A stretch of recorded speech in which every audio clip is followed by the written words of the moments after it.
Your jaw clenches before you notice. Shoulders inch toward your ears, breath goes thin, eyes narrow to a pinhole of problems. The phone vibrates, the email pings, a face you love asks a simple question at the wrong time, and suddenly your body is voting for panic. Your chest feels crowded, heat climbs your neck, thoughts sprint ahead as if the floor is tilting. You say words you didn't plan, you click send and wish you hadn't. You open the fridge, not because you're hungry, but because you're hunted. Sound familiar? Here's the promise. In the exact space where you usually react, you will learn to pause on command and reroute stress chemistry into clarity. Not with mystical willpower, but with brain-backed habits that fit into the smallest pocket of time. A single breath, a 90-second window, a 2-question turn. You'll stop being yanked by the moment and start shaping it, calmly, deliberately, like someone who knows where the brakes and the steering are. Feel your seat against your thighs and the pull of gravity through your spine. Let your next exhale be heavier than the last by 1 quiet ounce. In this story, your nervous system is the main character, and the pause is its first language. Your amygdala fires fast when threat flickers, real or imagined, and your prefrontal cortex goes dim, the lights in the control room flickering. That's not failure, that's physics. Blood and glucose shift to quick muscles, vision tunnels. Your reticular activating system tightens its search to match the mood. If you add judgment on top, you get a chain reaction. If you add a pause, you get your agency back. The pause is not absence, it's a lever. We'll name it so your brain can grab it. The pause point protocol. When stress pops, you run the protocol. Stop the motor, name the weather, reopen the room, pick 1 wise inch. It's small on purpose, because your biology loves small entrances. In a fluorescent conference room that always smelled faintly of dry erase markers, you got ambushed by a question that felt like an accusation. Your boss tilted their head, asked for numbers you didn't have yet, and a colleague cleared his throat the way he does when he's ready to pounce. Heat rose into your face. Your fingers started tapping a Morse code under the table.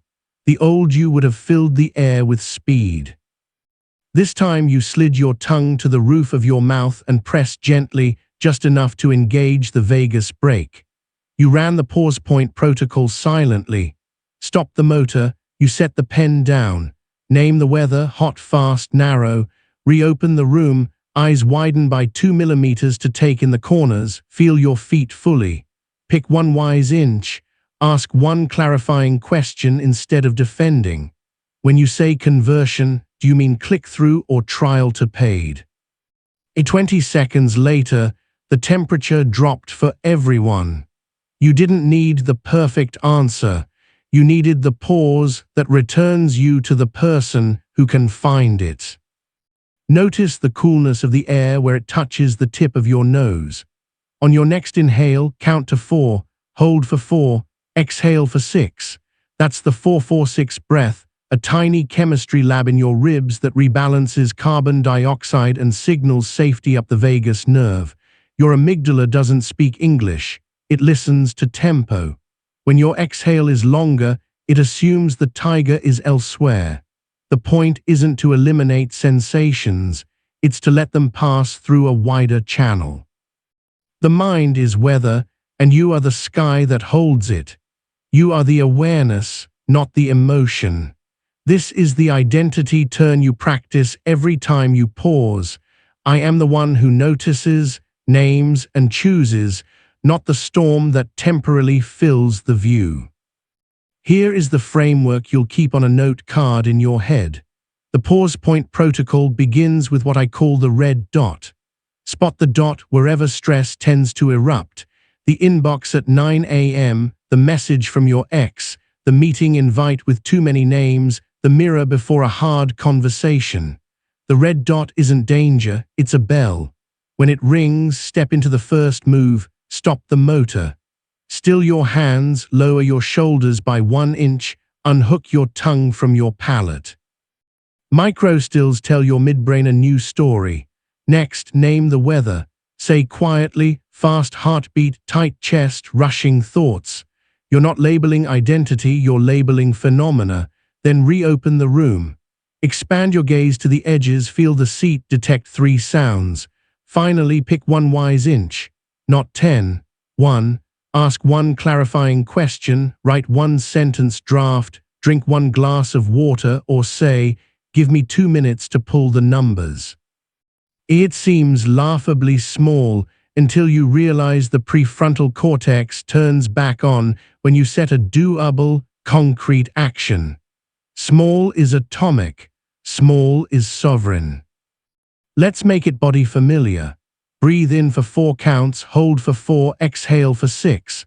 Place your palm on your sternum and feel the warmth bloom under it. If your mind argues that this is too simple for your complex life, that is a sign you're near the lever that actually moves things. The brain is a prediction machine. If you typically blast forward, it predicts blasting. When you pause, you violate the prediction. Neuroplasticity is built from violated predictions repeated with kindness.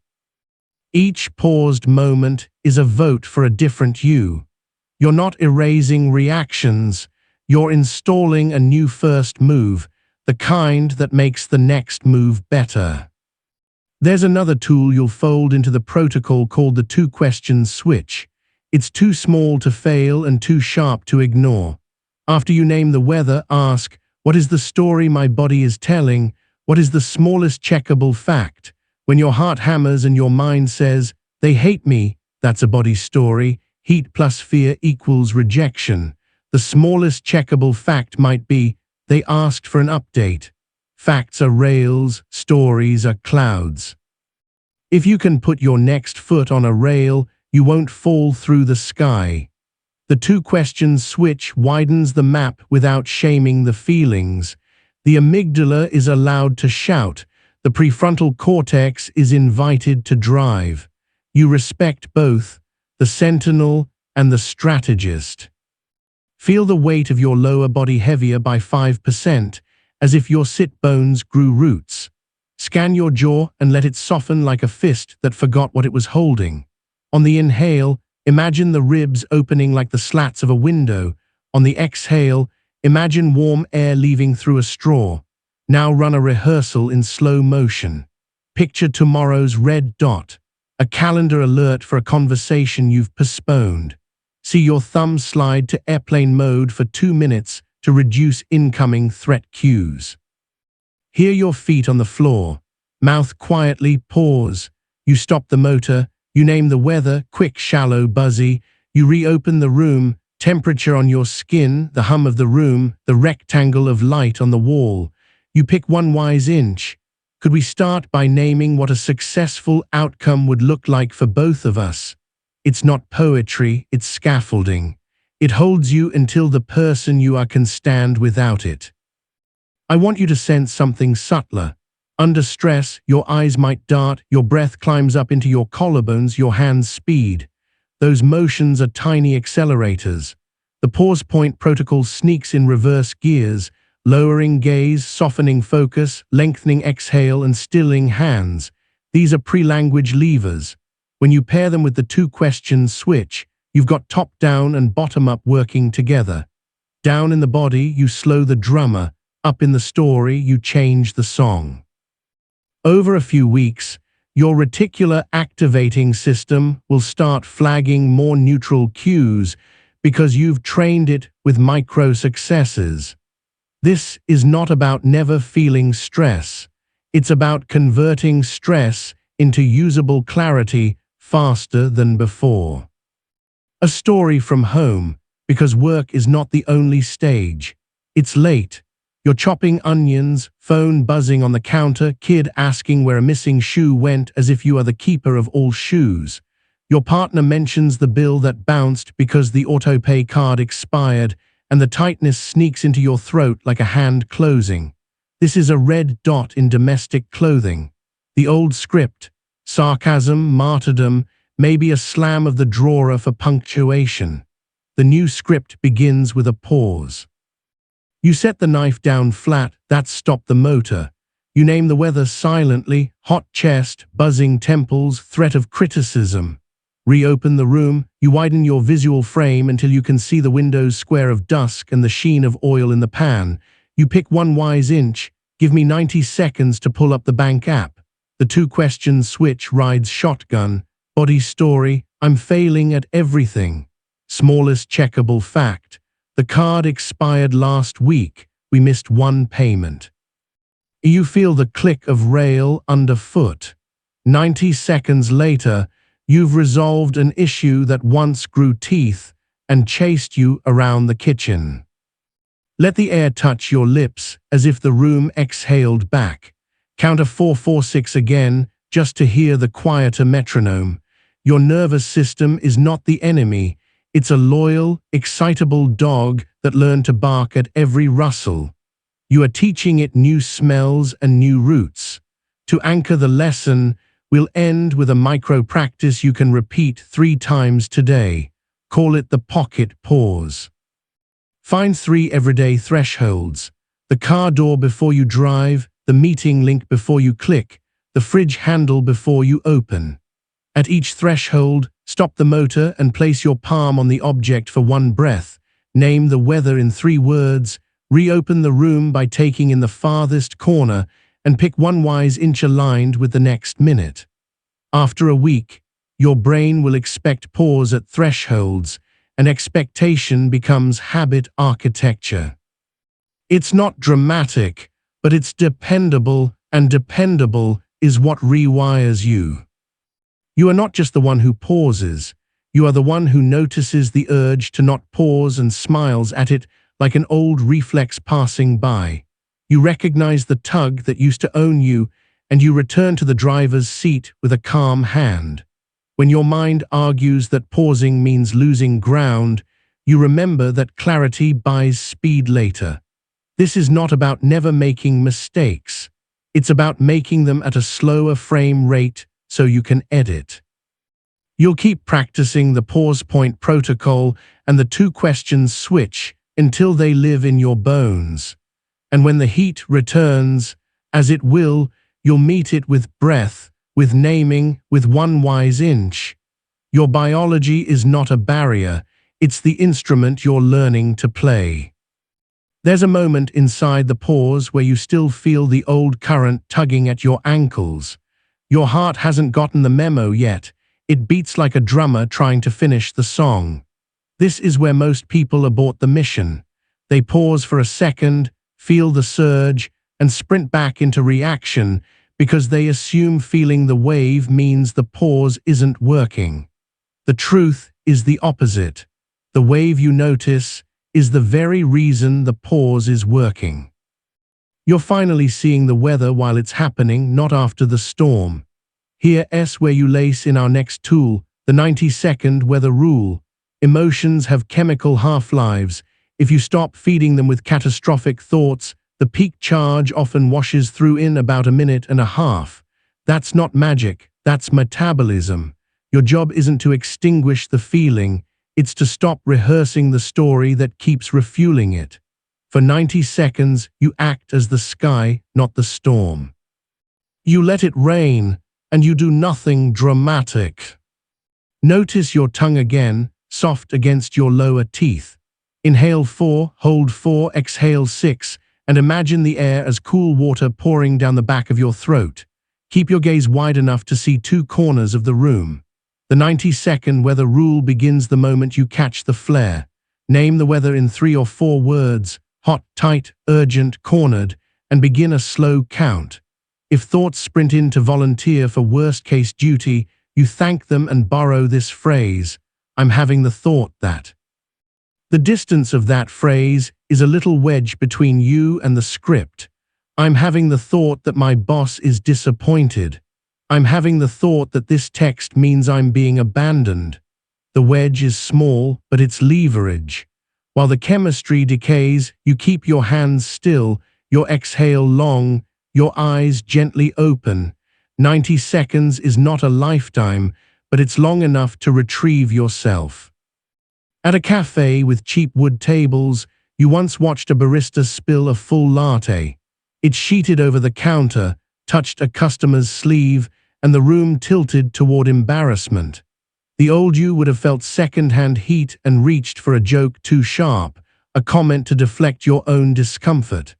This time you saw the red dot and let the 90-second weather rule carry you. You felt the heat climb your neck and you named it blush, tight throat. You counted slow while noticing the hum of the grinder, the cool ring of the metal chair under your palm, the patch of sunlight on the tile. Without your story of awkwardness, the situation turned into a simple moment: towels, apology, new drink. You caught the barista's eye and said, "Happens to the best of us. Thanks for the new one," and meant it. Instead of widening the mess, you narrowed it. Clarity by subtraction. Feel your shoulders drop by the weight of a key.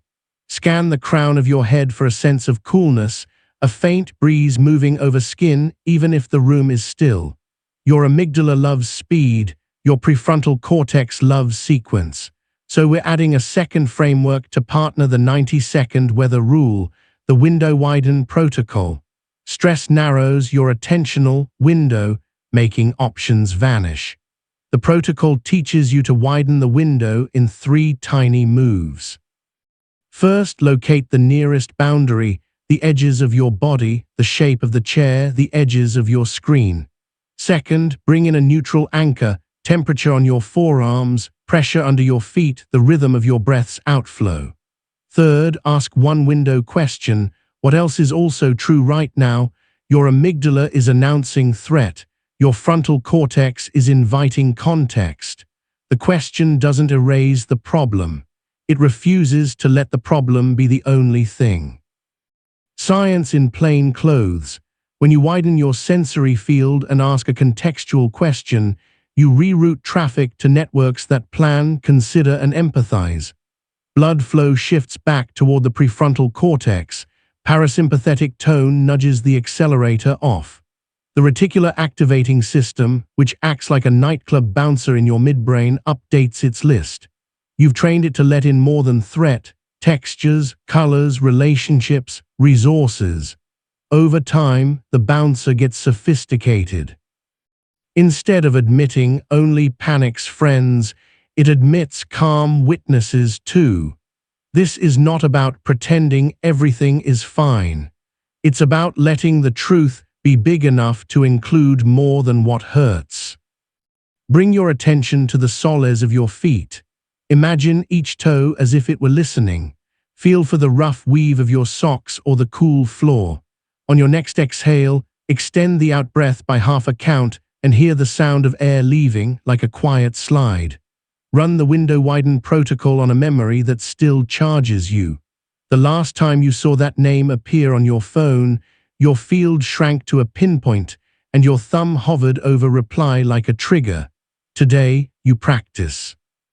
Nearest boundary, your palms against your thighs. Neutral anchor, the cool ring of your water glass. Question: what else is also true right now? You notice the sound of traffic outside, the plant on your windowsill, the fact that you have 3 minutes before your next call and you don't have to solve your history in those 3 minutes. The window expands by a few millimeters, and with it, your choices. A tale from work, because your livelihood often plays tug-of-war with your nervous system. In a quarterly review, your team missed a target. The slide decks looked sterile, the mood smelled like disappointment. You felt your stomach dip and the inner prosecutor clear their throat to start the cross-examination. Red dot, 90 seconds, weather, sinking belly, tight brow, heat behind the eyes. While the chemistry ran its course, you widened the window. Boundary, back against the chair. Anchor, slow exhale, tongue soft. What else is also true? The team increased retention. The conversion dip had a cause you hadn't investigated.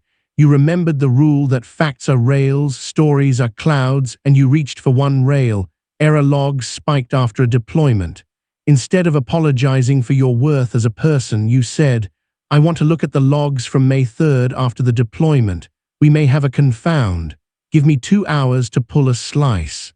The room shifted. Not because you performed confidence, but because you let weather be weather and then returned to rails. Let your breath meet your lower ribs as if you're breathing into a belt. Count it, 4 in, 4 hold, 6 out. Imagine a little pressure sensor above your sternum that lights green when the exhale is longer. You don't need gadgets. Your body is a laboratory furnished with levers. Now a micro drill to lodge the 90-second weather rule into muscle memory. Call it rain clock. Pick a common stressor, a notification chime, the doorbell, your name said in a certain tone. The instant it happens, you silently whisper, weather, and rest your gaze on an object that doesn't change quickly. A book spine, a picture frame, a light switch. Begin a slow 90 count while naming 3 sensations at 10-second intervals. At 10, warm cheeks. At 20, buzz in the arms. At 30, breath is shallow. Keep going. At the end, ask the window question. You do nothing fancy. You don't fix the world. You let chemistry pass and you expand.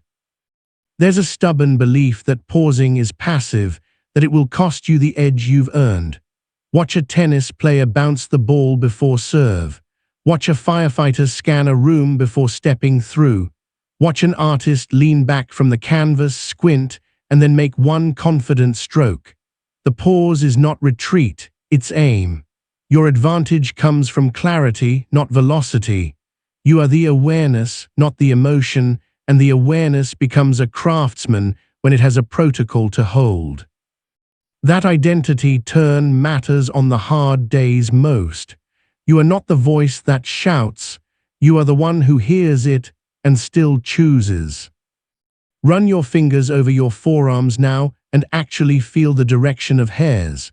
That's how close to the body we're working, tactile, simple, undeniable. The Window-Widen protocol has a cousin you'll use in crowds, the triangle anchor. It's quick. You pick 3 sensory points to loop in a triangle: feet pressure, breath, sound, peripheral vision. You trace the loop twice, slowly. The triangle builds a stable frame, while the 90-second weather rule does its quiet chemistry. In a subway car, you once felt the press of strangers, someone's backpack grazing your side, a speaker leaking treble. Your chest started to rise like a balloon, and your thoughts went to collapse and exit signs. Triangle anchor, window widen, 90 seconds. By the next stop, the world returned to regular size. A small story from a relationship. Your partner mentioned that you forgot an anniversary plan. The words were simple, but your interpretation was loud. I am careless, I am unlovable, I always drop the thread. Heat landed behind your nose, your shoulders rose a centimeter. Your impulse was to counterattack with the list of things you did remember. Red dot. Where the words whispered, ache, prickly heat. 90 seconds while you rinsed a plate and watched the water turn from cloudy to clear. Triangle anchor while the window question arrived. What else is also true? You remembered that last week you caught a detail they missed. You remembered that you had felt stretched thin and hadn't said so. When you spoke, it wasn't a defense, it was a rail. You're right, I missed it. I'm feeling at capacity. Let's pick a make-up plan now so it lives on the calendar. The conversation ended in planning instead of posturing. That's what a pause buys, a clean place to stand. Bring your attention to sound, the farthest one you can hear. A hum, a car, a bird, an air conditioner. Then return to near sounds, your breath, your clothes rustling. Your nervous system learns by contrast, far and near, cold and warm, fast and slow. We use sensory opposites to print new maps. Here's a tiny drill called contrast pairing. When stress hits, you name one far sound and one near sensation, then run a single 4-4-6 breath. It's a 1-2 that widens and deepens at once. You can do it at your desk without moving more than your eyes. The brain loves pattern. Give it a pattern that leads back to you.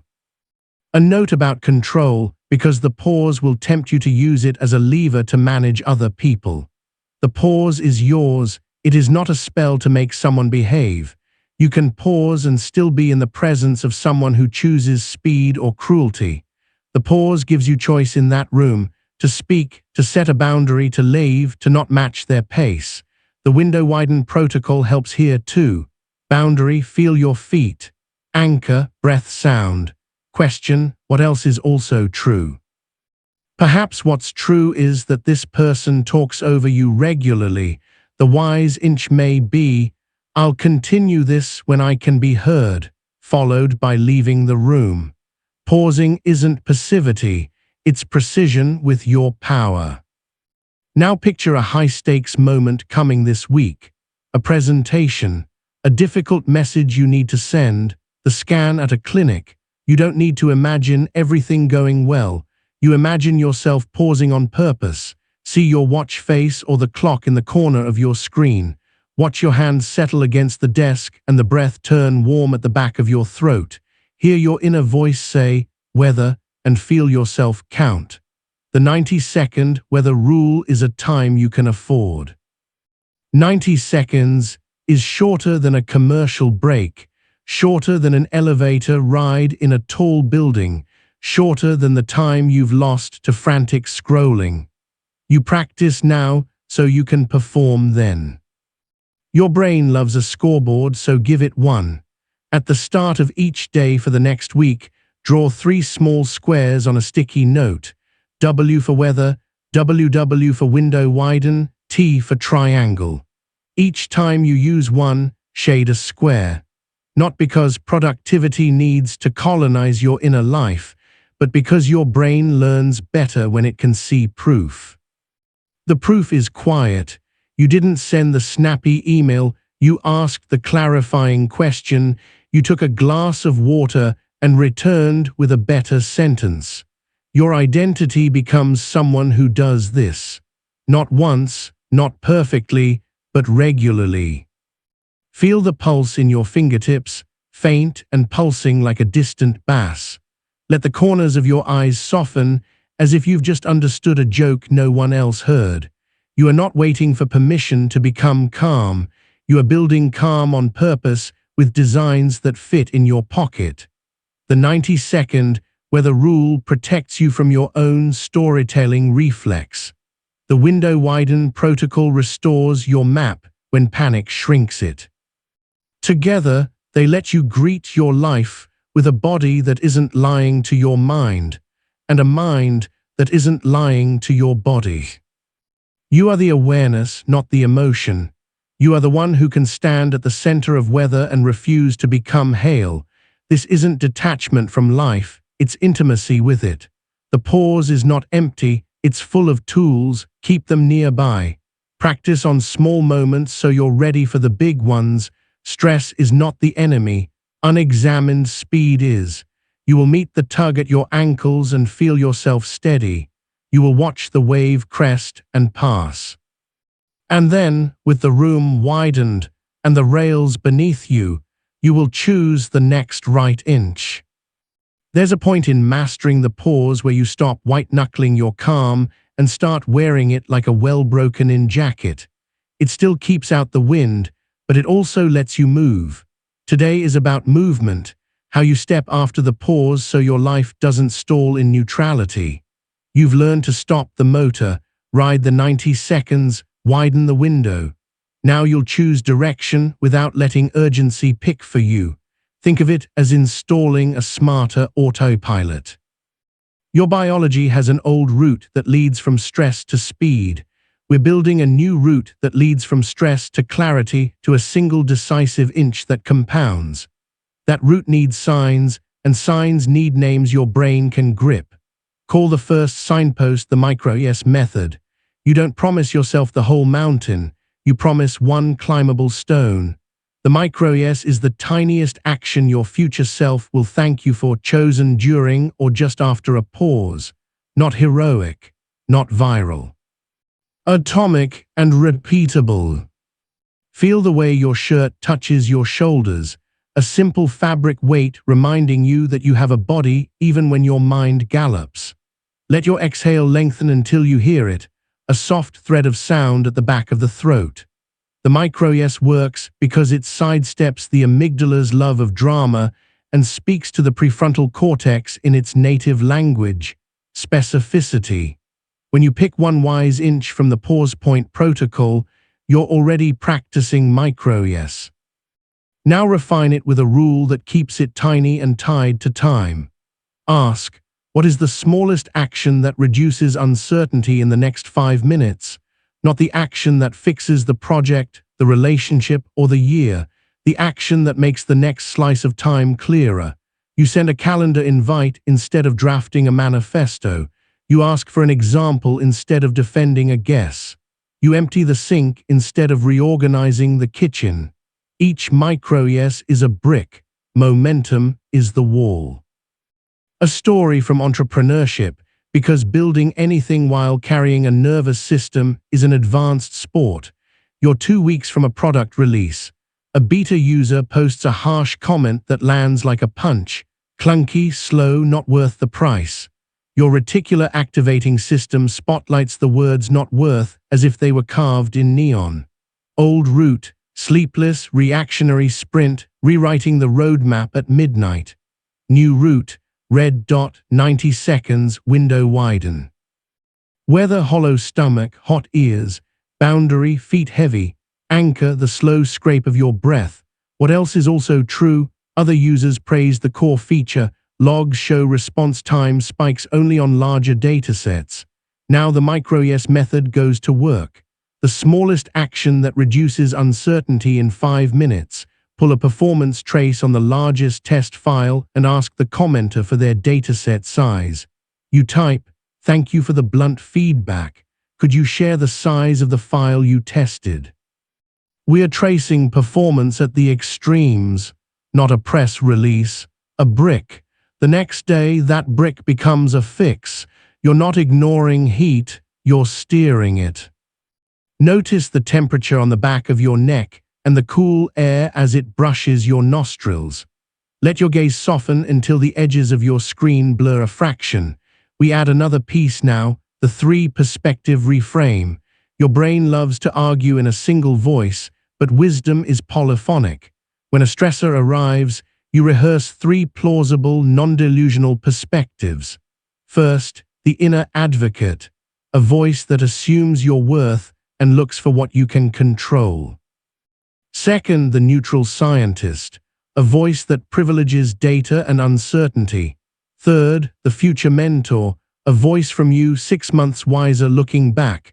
You speak each voice in 1 or 2 sentences, out loud if you can, because your ears are a powerful corridor into belief. Advocate, you care and you're capable, you need one next step. Scientist, we have one negative comment and we have logs to check. Future mentor, you'll remember reaching for the smallest checkable fact, not the panic you didn't feed. The reframing doesn't paint over pain, it opens an extra door. When your RAS hears a chorus, it stops letting threats sing solo. Bring your attention to the weight of your tongue and the simple act of letting it rest.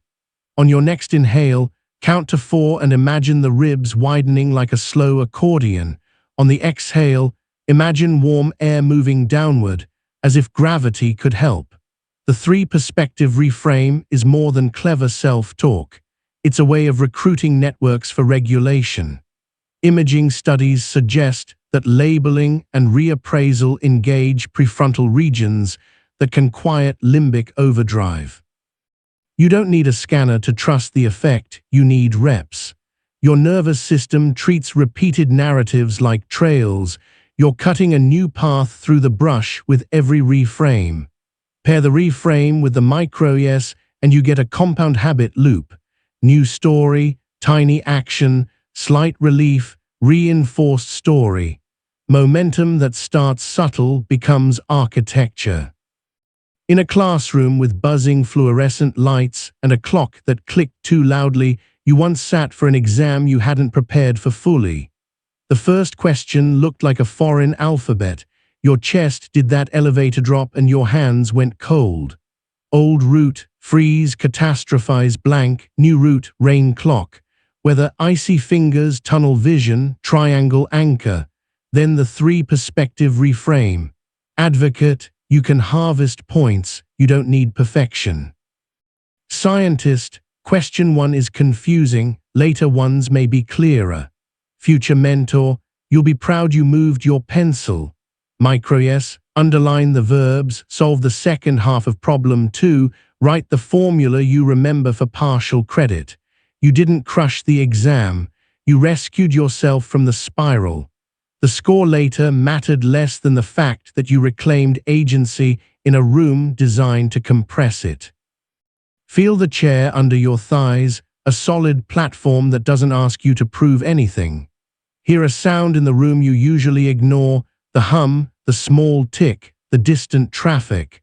We are ready for a more technical habit, RAS retune ritual. Your reticular activating system filters the world to match your current motif. If the motif is threat, you will find plenty. If the motif is resource, your filter updates.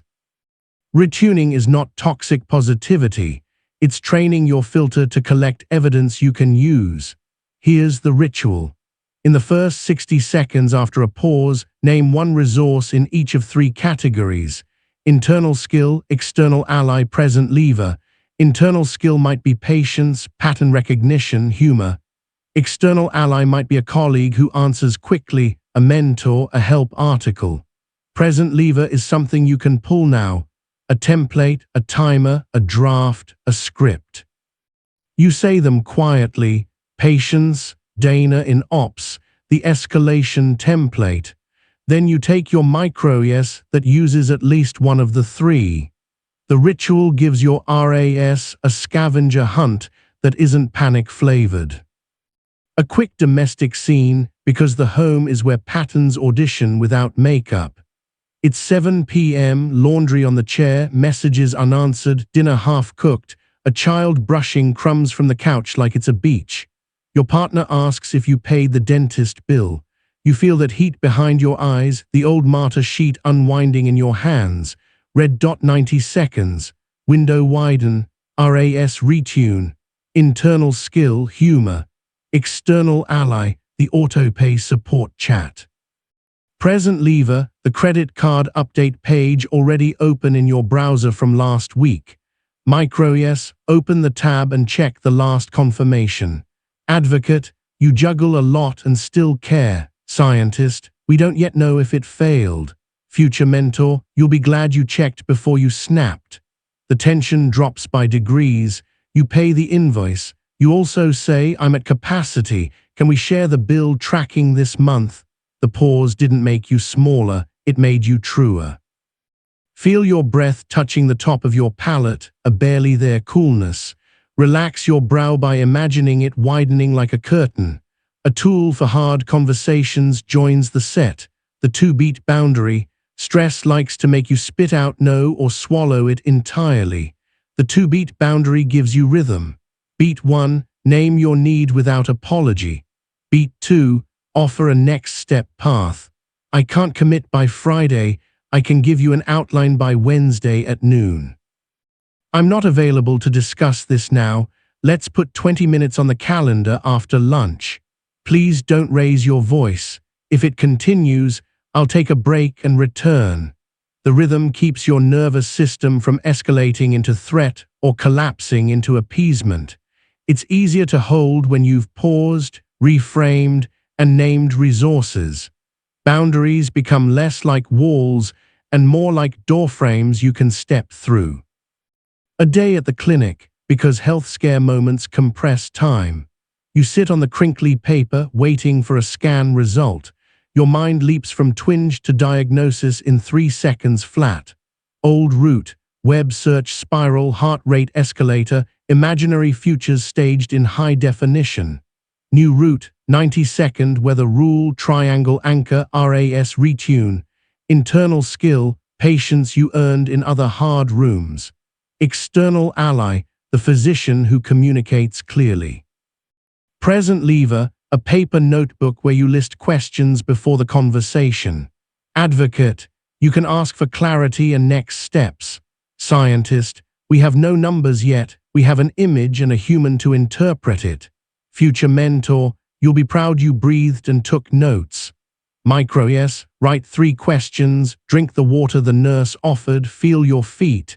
The result arrives, and whatever it is, you meet it as the version of you that knows how to be present. Let your inhalation lift the back ribs, the ones you forget exist. On the exhale, picture the body getting heavier by 1 invisible pound, as if the chair were a magnet for your bones. A drill to solidify your new route, the sanctuary room. It's an imagined space you can enter in 2 breaths. Design it now with detail. A door that clicks softly, shelves, a chair, a window that faces a tree. On the inside of the door is a small brass plate.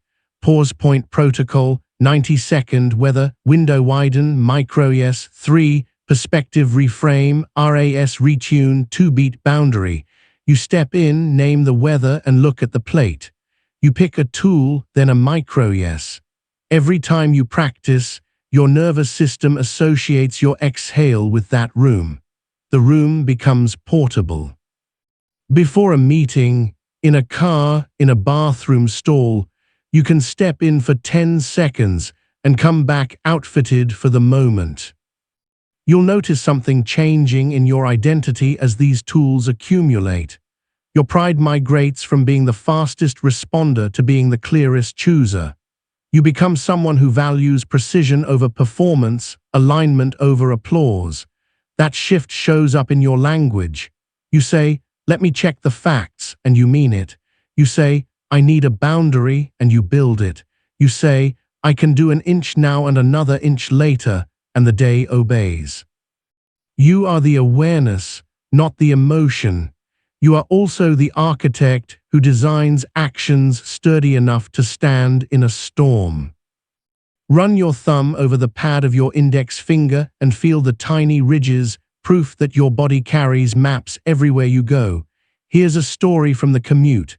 A driver cuts you off, the brake lights bloom too close, and heat erupts in your hands. Old route, horn, curse, lecture to a phantom audience. New route, whether words, jolt, heat, fist. Triangle, anchor, window widen to include the sky in your peripheral. Advocate, you kept distance. Scientist, no collision occurred. Future mentor, you'll be glad you didn't hire your worst voice to narrate your day. RAS retune, internal skill, self-control, ally cruise control, lever 2 car lengths. Micro yes, tap the lane assist, and hum a single note for the length of 1 breath. Your body will want to tell you that humming is silly. Your calmer afternoon will disagree. Taste the aftertaste in your mouth, something faint and real. The mint, the coffee, the water. Let your shoulders unclench until they drop the width of a coin. You might worry that all this inner work will make you slower in environments that reward speed. Counterintuitively, you'll become faster where speed matters and slower where precision matters. Pausing edits out the false starts. Micro yes avoids rework. The 3 perspective reframe prevents you from arguing with shadows. The RAS retune points your attention toward leverage instead of theater. Your calendar doesn't need to expand to fit these habits. Your wasted minutes will shrink to make room. A late-night message comes in from a friend who writes, "Can we talk? I'm not okay." Your chest tightens for reasons that include compassion and old fear. You step into the sanctuary room, whether ache, worry, tight breath. Advocate, you can be present without fixing. Scientist, we don't know the shape yet.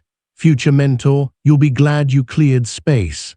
Micro yes, send a voice note that says, "I'm here. I have 20 minutes now or 60 tomorrow." A 2-beat boundary nested inside care. You end up taking a walk and listening while night air touches your forearms. When it's over, you don't carry their storm inside your chest. You carry the memory of being with them without disappearing. Sense your sit bones as 2 clear points, like anchors on a map. Let your breath find a slower tempo, as if you were syncing to a steadier drummer in the next room. You're building a personal operating system where the pause is the kernel and each tool is a module. When a bug appears, an argument, a mistrain, a harsh reply, you reboot lightly, breath, weather, window, micro, yes. Over weeks, you'll notice fewer system crashes and more elegant recovery. The world won't stop throwing you alerts. You'll simply stop letting every alert own your nervous system. One last drill to knit this into daily fabric. Call it the 3 thresholds pact. Choose 3 daily doors you always pass: your front door, your email inbox, your bed. Each threshold is a mini ritual. At the front door, you whisper, pause, and feel the weather in 3 words. At the inbox, you run the RAS retune: 1 internal skill, 1 ally, 1 lever. At the bed, you do a 3-perspective reframe about the day. Advocate notices 1 brave inch. Scientist names 1 fact you learned. Future mentor blesses tomorrow's first micro yes. The pact takes less than 2 minutes total. It tells your nervous system that your life has edges, and edges can be entered with intention. You are not waiting to become someone else. You are practicing being who you already are when you're not hijacked. The pause is how you come home. The micro yes is how you move furniture once you're inside. The 3-perspective reframe is how you choose what stays and what goes. The RAS retune is how you keep the windows open to resource and reality. The 2-beat boundary is how you protect the room you're making. This is the art and power of the pause in motion: grace with teeth, kindness with structure, calm with a steering wheel. You are the awareness, not the emotion. You are the architect, not the debris. When the world tugs at your sleeve, you will feel the tug and still choose, not later, now. In the next breath, in the next inch, in the next 5 minutes that add up to a life you recognize as yours. There's a moment after the storm where quiet can feel suspicious, as if calm were a trick and chaos the truth. You've learned to pause, widen, choose a micro yes, recruit better voices. Today you'll anchor the pause to something deeper than relief. Relief is good, but it's temporary. Alignment lasts. When pressure climbs, your nervous system asks, "Am I safe?" Your deeper self is asking another question under that: "Am I living the way I said I would?" If you only chase safety, you'll make timid choices that shrink your life. If you chase alignment, you'll make clean choices that steady your life. We'll install 2 tools that bind calm to character so your pause doesn't float away. First, the signal story splitter. Second, the values compass check. Together they make the pause honest. You won't use calm to hide, you'll use it to aim your courage. Feel the weight of your clothing against your collarbones, the faint drag where fabric meets skin. Inhale to 4, hold for 3, exhale to 7, a longer slope that tells your body we're not in a sprint. The signal story splitter is a simple sentence format that cleaves sensation from interpretation. It goes like this: the signal is, the story I'm telling is, the action that fits the signal is. You don't argue feelings, you sort them. Signal, heat in the chest, fast breath, tightened jaw.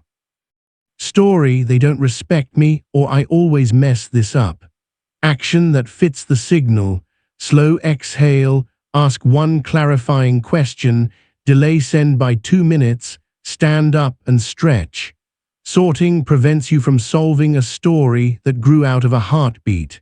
When you act to calm the signal first, your story gets kinder by itself. At your desk, a comment arrives on a shared document. This misses the point. Your stomach dips. Old route, reply all defense, midnight revisions fueled by indignation. New route, splitter. The signal is rolling belly and heat behind the eyes. The story I'm telling is that my judgment can't be trusted. The action that fits the signal is a 4-3-7 breath and a 1-sentence request. Could you name the point you feel is missing so I can target it? You press your tongue lightly to the roof of your mouth to engage the vagal brake. While chemistry drains, you step into the values compass check. It's 3 questions, quiet and sharp. What do I care about here? What kind of person am I practicing being? What's 1 inch that moves me toward both? This turns the pause into a pledge. You care about clarity and usefulness. You're practicing being courageous and kind. 1 inch. Ask for the concrete example, then propose 2 options. Not romantic, but relentlessly true. Notice the cool air passing your nostrils and the warm touch of your breath as it leaves, 2 temperatures that prove you're a river, not a rock. Values aren't ethereal, they are handles. When your choices match them, tension lowers even if outcomes stay tough. That's because your prefrontal cortex loves consistency. When your behavior conflicts with your stated values, you trigger internal alarms, cognitive dissonance that masquerades as anxiety. The values compass check quiets that alarm by aligning action with identity. You are no longer bargaining with your integrity 1 email at a time. You're iterating toward it. A quick story from a hallway that smells like coffee and printer ink. Your teammate catches you between meetings and asks if you can just take on a small client request that is neither small nor yours. Your shoulders rise, your mouth says yes from old habit, your chest says no from new honesty. Red dot. Splitter. The signal, lifted shoulders, shallow breath. The story, if I say no, I'll look difficult. Action that fits the signal. 1 exhale that you can hear and a 2-beat boundary shaped by your values. The check reminds you value excellence and sustainability. You say, I want to help, and I need to protect the deliverables already committed. I can review a draft for 15 minutes tomorrow at 9, or we can ask Javier who has capacity. Beat 2 offers a door. You didn't become less generous. You became accurate about your limits, which is how generosity survives. Let your eyes soften until the edges of the room blur by 1 degree. Name 3 neutral sensations without drama: warm hands, cool ankles, pressure at the sit bones. The signal story splitter has a cousin for inner speech called the language swap. You replace identity sticky phrases with process phrases. Instead of I am anxious, you use I'm noticing anxiety signals. Instead of I'm bad at this, you say I'm early in learning. The swap isn't semantics, it's neuroplasticity by diction. Your brain tags identities with predictive weight. If you call yourself anxious, your reticular activating system hunts proof. If you call yourself someone noticing signals, your RAS hunts levers. When you pair the language swap with the splitter, you disarm the loudest myths about you. A scene from your phone, that tiny rectangle that can hijack a month of nervous systems before breakfast. You open a social app for just a peek. You see someone's glossy milestone post, then an argument that pulls your gaze like gravity. Your chest tightens, thumb scrolls, jaw clicks. Old route, doom loop, performative comment, self-comparison that feels like sanding your insides. New route, splitter. The signal is narrow eyes and buzzing fingers. The story I'm telling is that I'm behind and forgotten. The action that fits the signal is to put the phone face down, exhale to 7, and run the values compass. What do I care about here? Craft, presence, connection. What kind of person am I practicing being? Focused, generous, grounded. 1 inch. Message 1 actual friend or close a tab and move your body for 60 seconds. You break the algorithm's loop with a value loop. Social proof quiets. Self-proof grows. Taste whatever lingers in your mouth. Coffee, mint, the metallic note of water. The values compass isn't moralizing, it's orienting. You're not better because you align, you're steadier. You spend less time debating your own motives and more time building your chosen path. To keep it practical, fold in a tool I call the if, then bridge. It's an implementation intention that snaps your pause to a behavior. If the red dot appears in this context, then I run the compass and take this micro yes. Stated plainly, if I feel cornered in a meeting, then I will ask, what outcome would satisfy us both? If I feel pulled into a scroll spiral, then I will message one friend and set a 2-minute timer. The bridge turns hope into a tiny contract your nervous system can keep under pressure. Bring attention to your spine as if someone drew a warm line from tailbone to crown. Let the next inhale travel that line. Let the exhale widen your ribs. Add a somatic layer called the seatbelt. The somatic seatbelt is 2 points of contact you anchor during the highest heat, chosen in advance. For many, it's feet planted and one palm on the sternum. For others, it's thumb and forefinger pressed, or shoulder blades slightly squeezed and released. The seatbelt doesn't restrain you, it stabilizes your body's geometry so your cortex can perform. When the signal erupts, you click the seatbelt on, splitter the moment, compass the choice, micro yes the inch. You're in a fluorescent-lit clinic again, but this time with someone you love. The technician's neutrality is too neutral. Your chest does that hollow dip that makes time smear. Old root, flood, catastrophize, become irritable with the nurse who brings the wrong form. New root, seatbelt, feet and sternum. Splitter, the signal is cold hands and tight throat. The story is that the worst is certain. Action that fits the signal, 2, 4, 3, 7 breaths and a hand squeeze. Values compass, what do you care about here? Presence and dignity, who are you practicing being? A steady witness. 1 inch, ask, can you tell us the next step and the timeline? You do not make the room less serious. You make yourself more equal to it. Feel the air on your inner wrists where skin is thinner and more honest. On your next exhale, imagine sending warmth from sternum to wrists like small lamps turning on. Science in the simplest terms. When you separate sensation from story, you decrease amygdala-fueled storytelling and allow the prefrontal cortex to tag experience with accurate labels. When you align with values, you recruit medial prefrontal networks associated with self-referential processing and meaning. Meaning is a powerful modulator. It turns pain into purpose and noise into signal. You are not bypassing emotion, you are digesting it. Another story, smaller but just as consequential. You promised yourself you'd write for 20 minutes before bed. 10 p.m. arrives and resistance is a parade of good reasons. You feel heavy-lidded, you remember laundry, your brain offers a highlight reel of past boring paragraphs. Old root, postpone, self-berate, doom scroll as penance.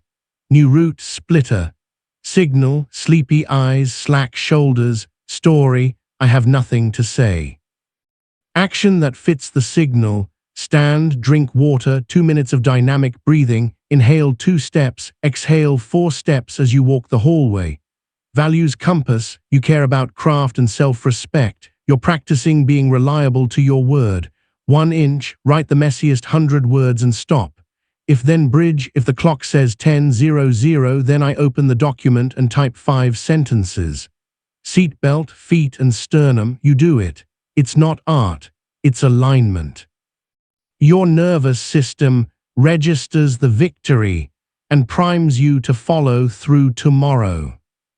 Scan the room for rectangles, the door, the screen, a book, simply to widen your visual field. Let peripheral vision remind your midbrain that the world is larger than the problem. Here's a drill that knits the tools into a daily cadence. The compass card. On a small card or in your notes app, you write 3 values in big letters and 3 if, then bridges under them. You read the card at your first threshold, front door, inbox, gym gate. When stress spikes, you glance and execute 1 bridge. Advocate, scientist, and future mentor can comment later. Right now, You're voting for the person you said you wanted to be when your amygdala was quiet. Someone you love texts, "We need to talk," a phrase that can make even confident people turn into detectives of their own doom. Your ribcage tightens, your breath hitchhikes up into your throat. Old route, write a 10-message novel in your head, pace holes into the carpet. New route, seatbelt, splitter. Signal, racing thoughts, cold fingertips. Story, abandonment is imminent. Action that fits the signal, 437 breath, hand on sternum. Values compass, you value honesty and mutual respect. You're practicing being direct and receptive. 1 inch, reply, "I'm here. Is there a specific time and topic so I can prepare?" If then bridge, if I receive a vagueness trigger, then I request specificity. You do, and the reply is about schedules, not love's end. Even if it weren't, you would meet it as yourself. Let your tongue rest in the floor of your mouth, heavy like a stone in a calm river. Feel the chair receive your weight.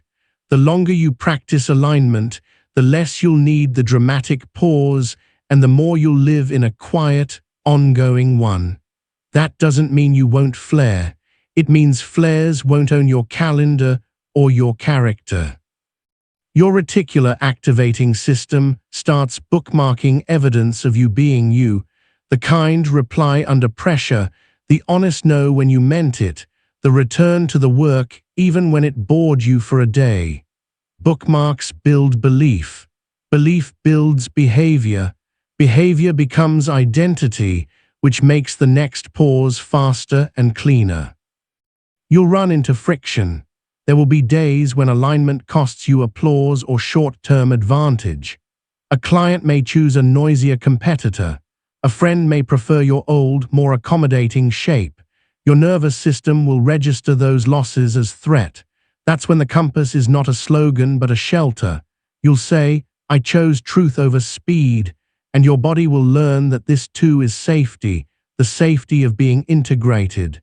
Dissociation feels safe for a minute and costly later. Integration costs clarity up front and pays back in quiet nights. A final drill for this chapter, the 3-lane merge. Picture 3 lanes in your mind: signal lane, story lane, value lane. When stress hits, you drive in signal lane only for the first 30 seconds naming body facts. Then you merge to story lane for 2 sentences starting with "I'm having the thought that," said out loud. Then you merge to value lane to answer the 3 compass questions and pick one if, then bridge. You do not idle, you move. The lanes keep you from getting rear-ended by old patterns.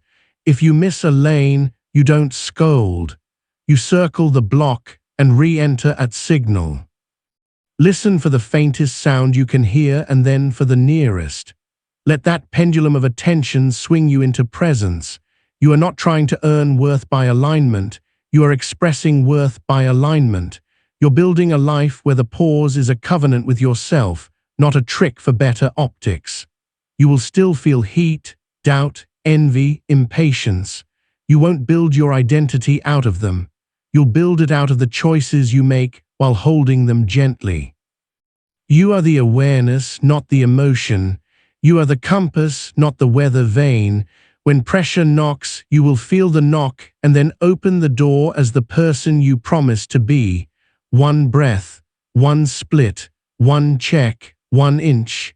Again tomorrow. Attention is not just a spotlight, it's a steering wheel.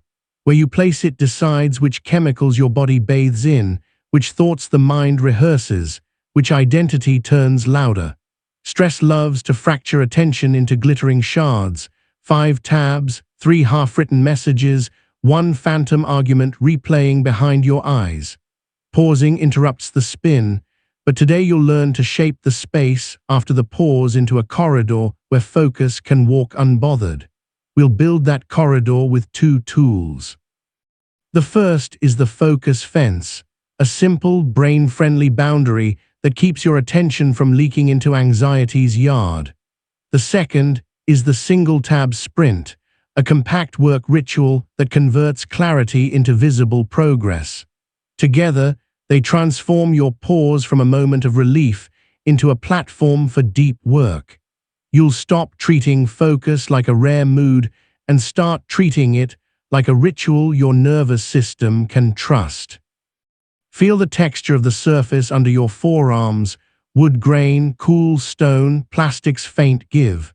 Let your eyes rest on a still object 2 meters away and notice the breath tug gently at the base of your ribs. The focus fence begins before the work. Think of a tension like water. It takes the shape of its container. Most days you hand it a sieve. The fence gives it a cup. It has 3 edges you set in less than a minute. Place, window, rule. Place is the exact patch of space where the next inch will happen. Kitchen table left corner. Seat A in the cafe, desk quadrant with the notebook at 12 o'clock. Window is the time span you choose on purpose. 15, 25, or 40 minutes. Short enough for the body to say yes without bargaining. Rule is the single behavior you protect during that window. No tab switching, no phone face up, or no outbound messages. You choose 1 rule, not 5. Your amygdala respects single rules because they're easy to monitor. Your prefrontal cortex rewards you with a small surge of agency when you keep them. Fence first, then the work. A story from a day when the office smelled like rain off people's coats and the elevator dinged too often. You had a deck due by 4, a browser crowded with research, and a brain that felt like a dropped drawer. Old route, skim, switch, snack, self-judge, repeat. New route, pause point protocol, 90 seconds of weather, window-widen. You looked around and chose place, the small table by the window where you could see a slice of sky. Window, 25 minutes, because 40 felt like a dare. Rule 1 rule only, no tab switching. You set the focus fence with a tiny ritual you'll learn in a moment. Then you ran the single tab sprint. You picked the smallest slice that would clearly exist at the end. 3 slides with titles and 1 data point each. The body balked at first. You felt the itch to check messages, the phantom buzz in your pocket, the mind's argument that you should reorganize your files before you begin. You answered with breath and returned your eyes to the same sentence. 25 minutes later, you had 3 slides where there had been fog. The fence held. The sprint moved you. Notice the coolness on the inhale at the tip of your nose and the warmth on the exhale at your upper lip. Let your shoulders drop the depth of a coin. Here is the ritual that primes the fence so your nervous system recognizes it as a cue, not a threat. Call it the 3 touches. Touch 1 is sight. You physically mark the place, straighten the notebook, square the laptop, orient the pen to point at 12. Touch 2 is sound. You say the window and rule softly to yourself because ears convince brains. 25 minutes, 1 tab. Touch 3 is skin. You anchor the somatic seatbelt, feet planted, palm briefly on sternum, then begin. 3 touches take 10 seconds and tell the amygdala this is familiar, not fatal. Repetition writes safety into your tissues. Your reticular activating system starts bookmarking the fence as a reliable on-ramp to competence, not a cage. Science in everyday speech. Tab switching is a cost not just to time but to chemistry. Every context jump asks your brain to reload rules, which consumes glucose and spikes microstress. That stress whispers for dopamine-friendly relief, and the web is a carnival of low-effort dopamine. The single-tab sprint leverages the brain's own reward loops by shrinking the goal until completion becomes probable. Each sprint is a chemical vote in favor of steady focus. Dopamine isn't the enemy. It's a tool you allocate on purpose by finishing a module you chose. A domestic scene because the kitchen can be a lab for attention the way the office is a lab for stress. Your evening plan, cook, call your mother, finish a paragraph for the grant proposal. Old route, Start chopping, check a thread, burn the onions, scroll an argument, mutter about time, do none of it well. New route, focus, fence at the counter. Place, cutting board aligned with the edge. Window, 12 minutes because heat waits for no motivational speech. Rule, knife down equals phone down. 3 touches, sight, sound, skin. You chop, you hum one note on each exhale to keep tempo. When the buzz arrives in your pocket, you notice the old tug and smile because you know its name. The sprint ends, onions are golden. The call happens later without the resentful multitask undertow. This is what the pause plus fence does.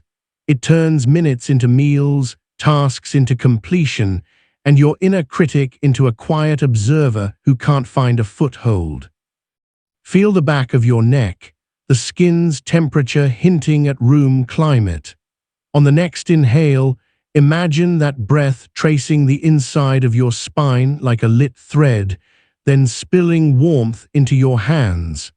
To make sprints even stickier, pair them with a method called the 5-15-5 arc. It's a focused arc inside a window. 5 minutes to set up and restate the goal aloud, 15 to push a single thread without checking external inputs, 5 to land the plane, write a summary line, stack the next 2 actions, tidy the space.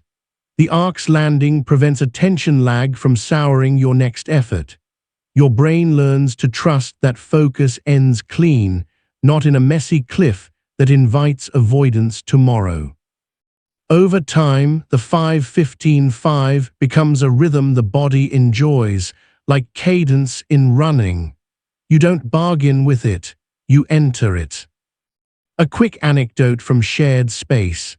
You're in a co-working room where someone types like a woodpecker and another laughs into a headset as if the joke were oxygen. Your field starts to narrow into the noise. Old route, soldier on while your resentment simmers. Later, you tell a friend you can't focus unless you rent a cabin in the woods. New route, pause, weather, tight temples, quick breath, window widen to the corners. Focus fence, place is the chair that faces the wall, window is 20 minutes, rule is headphones on equals no chat apps, 3 touches.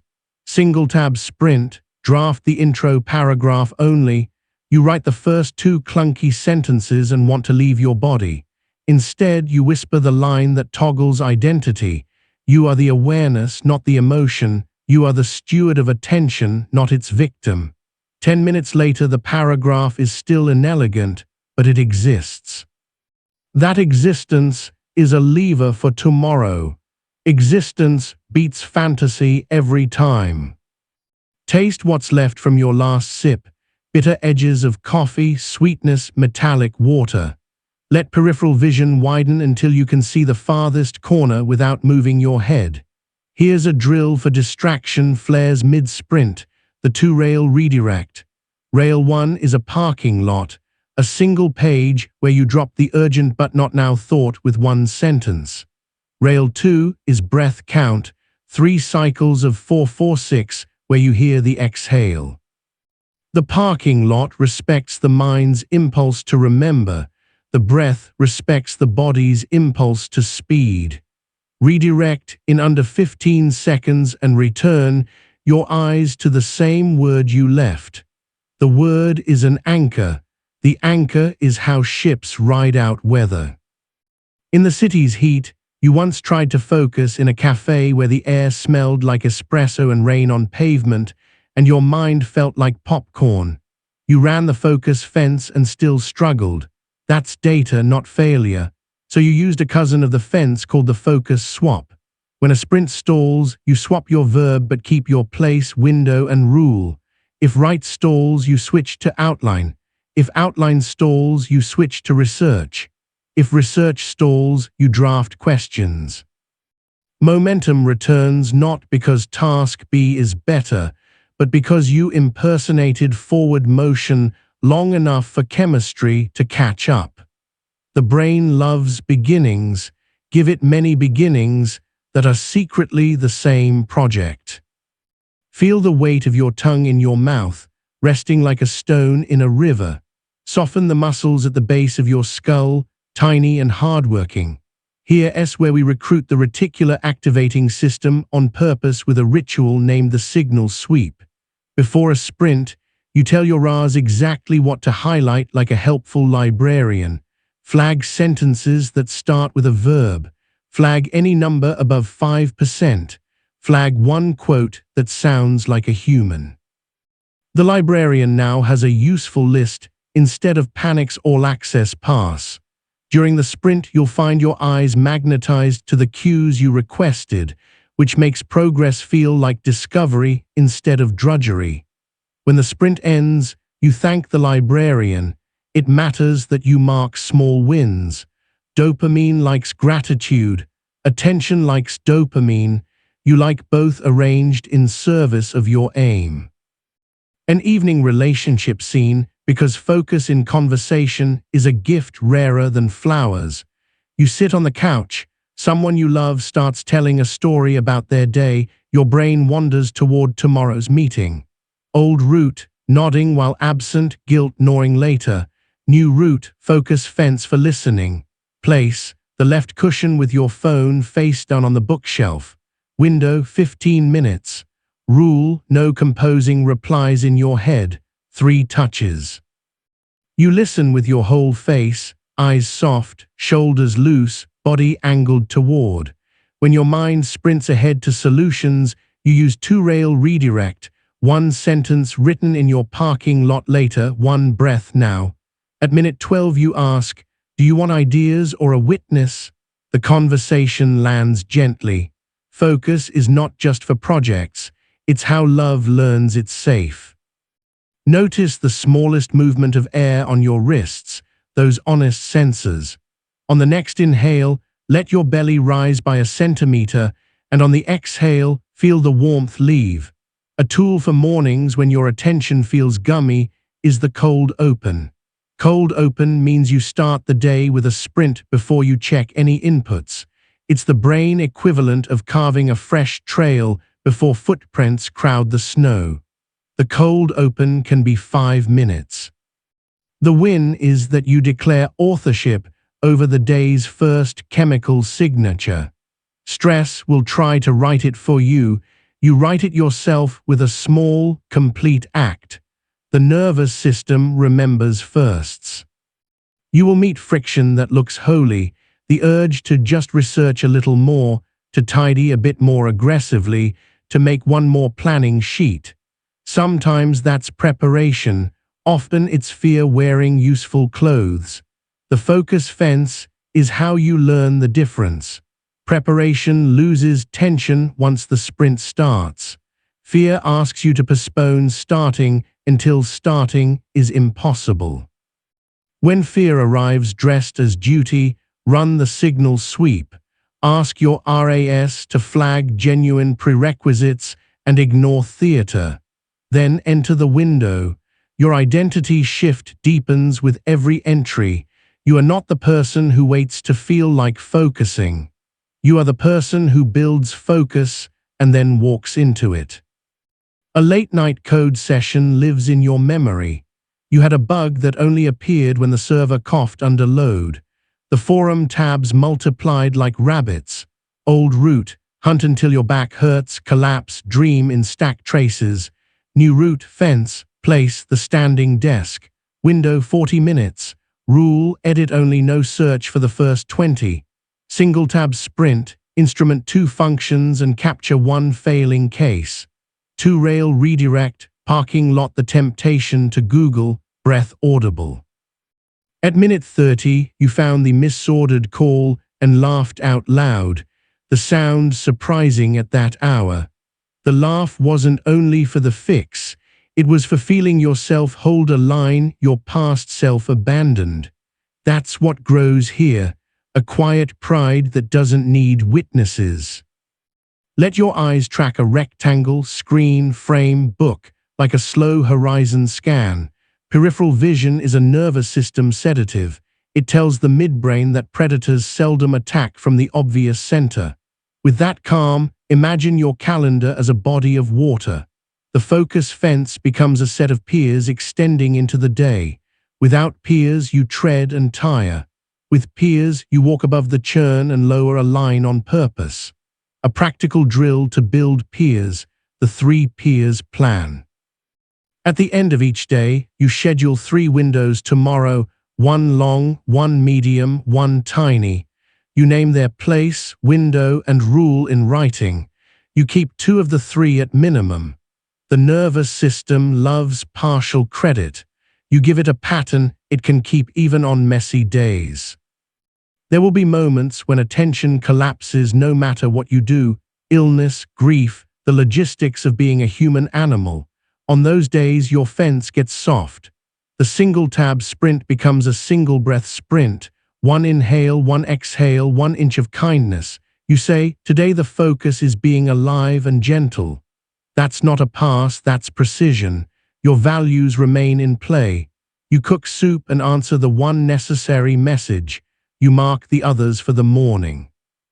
You are still the awareness, not the emotion, the steward, not the storm. You are not afraid to dim the lights on your own stage when what you need is dark and quiet. A final drill for this chapter to solder the tools to behavior, the start line script. At the beginning of each sprint, you whisper 1 sentence like a green flag. For the next 25, I make done things. Or for the next 15, I am a single-tab animal. It sounds silly because it's powerful. Scripts tame noise. Your amygdala hears a clear order. Your prefrontal cortex writes it down in chemistry, and your limbs find the matching rhythm. At the end, you write 1 line that begins tomorrow's sprint. The first sentence of the next paragraph, the function signature, the bullet you will unfold into narrative. Tomorrow's you arrives to a runway with the lights already on. Feel the seat receive your weight with indifference and care like good ground. Let the breath lengthen on the way out until you can hear it, as if you were blowing dust off a lens.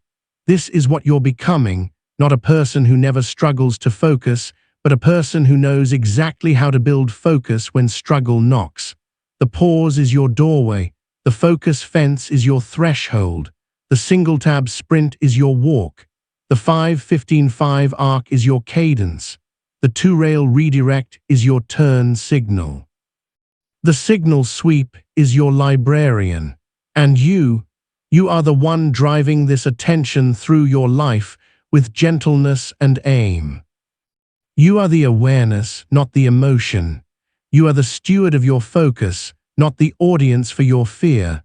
When the world sprays glittering distractions and old worry tries to rent space in your head, you will draw your fence, speak your rule, touch your seatbelt, and move 1 clean inch.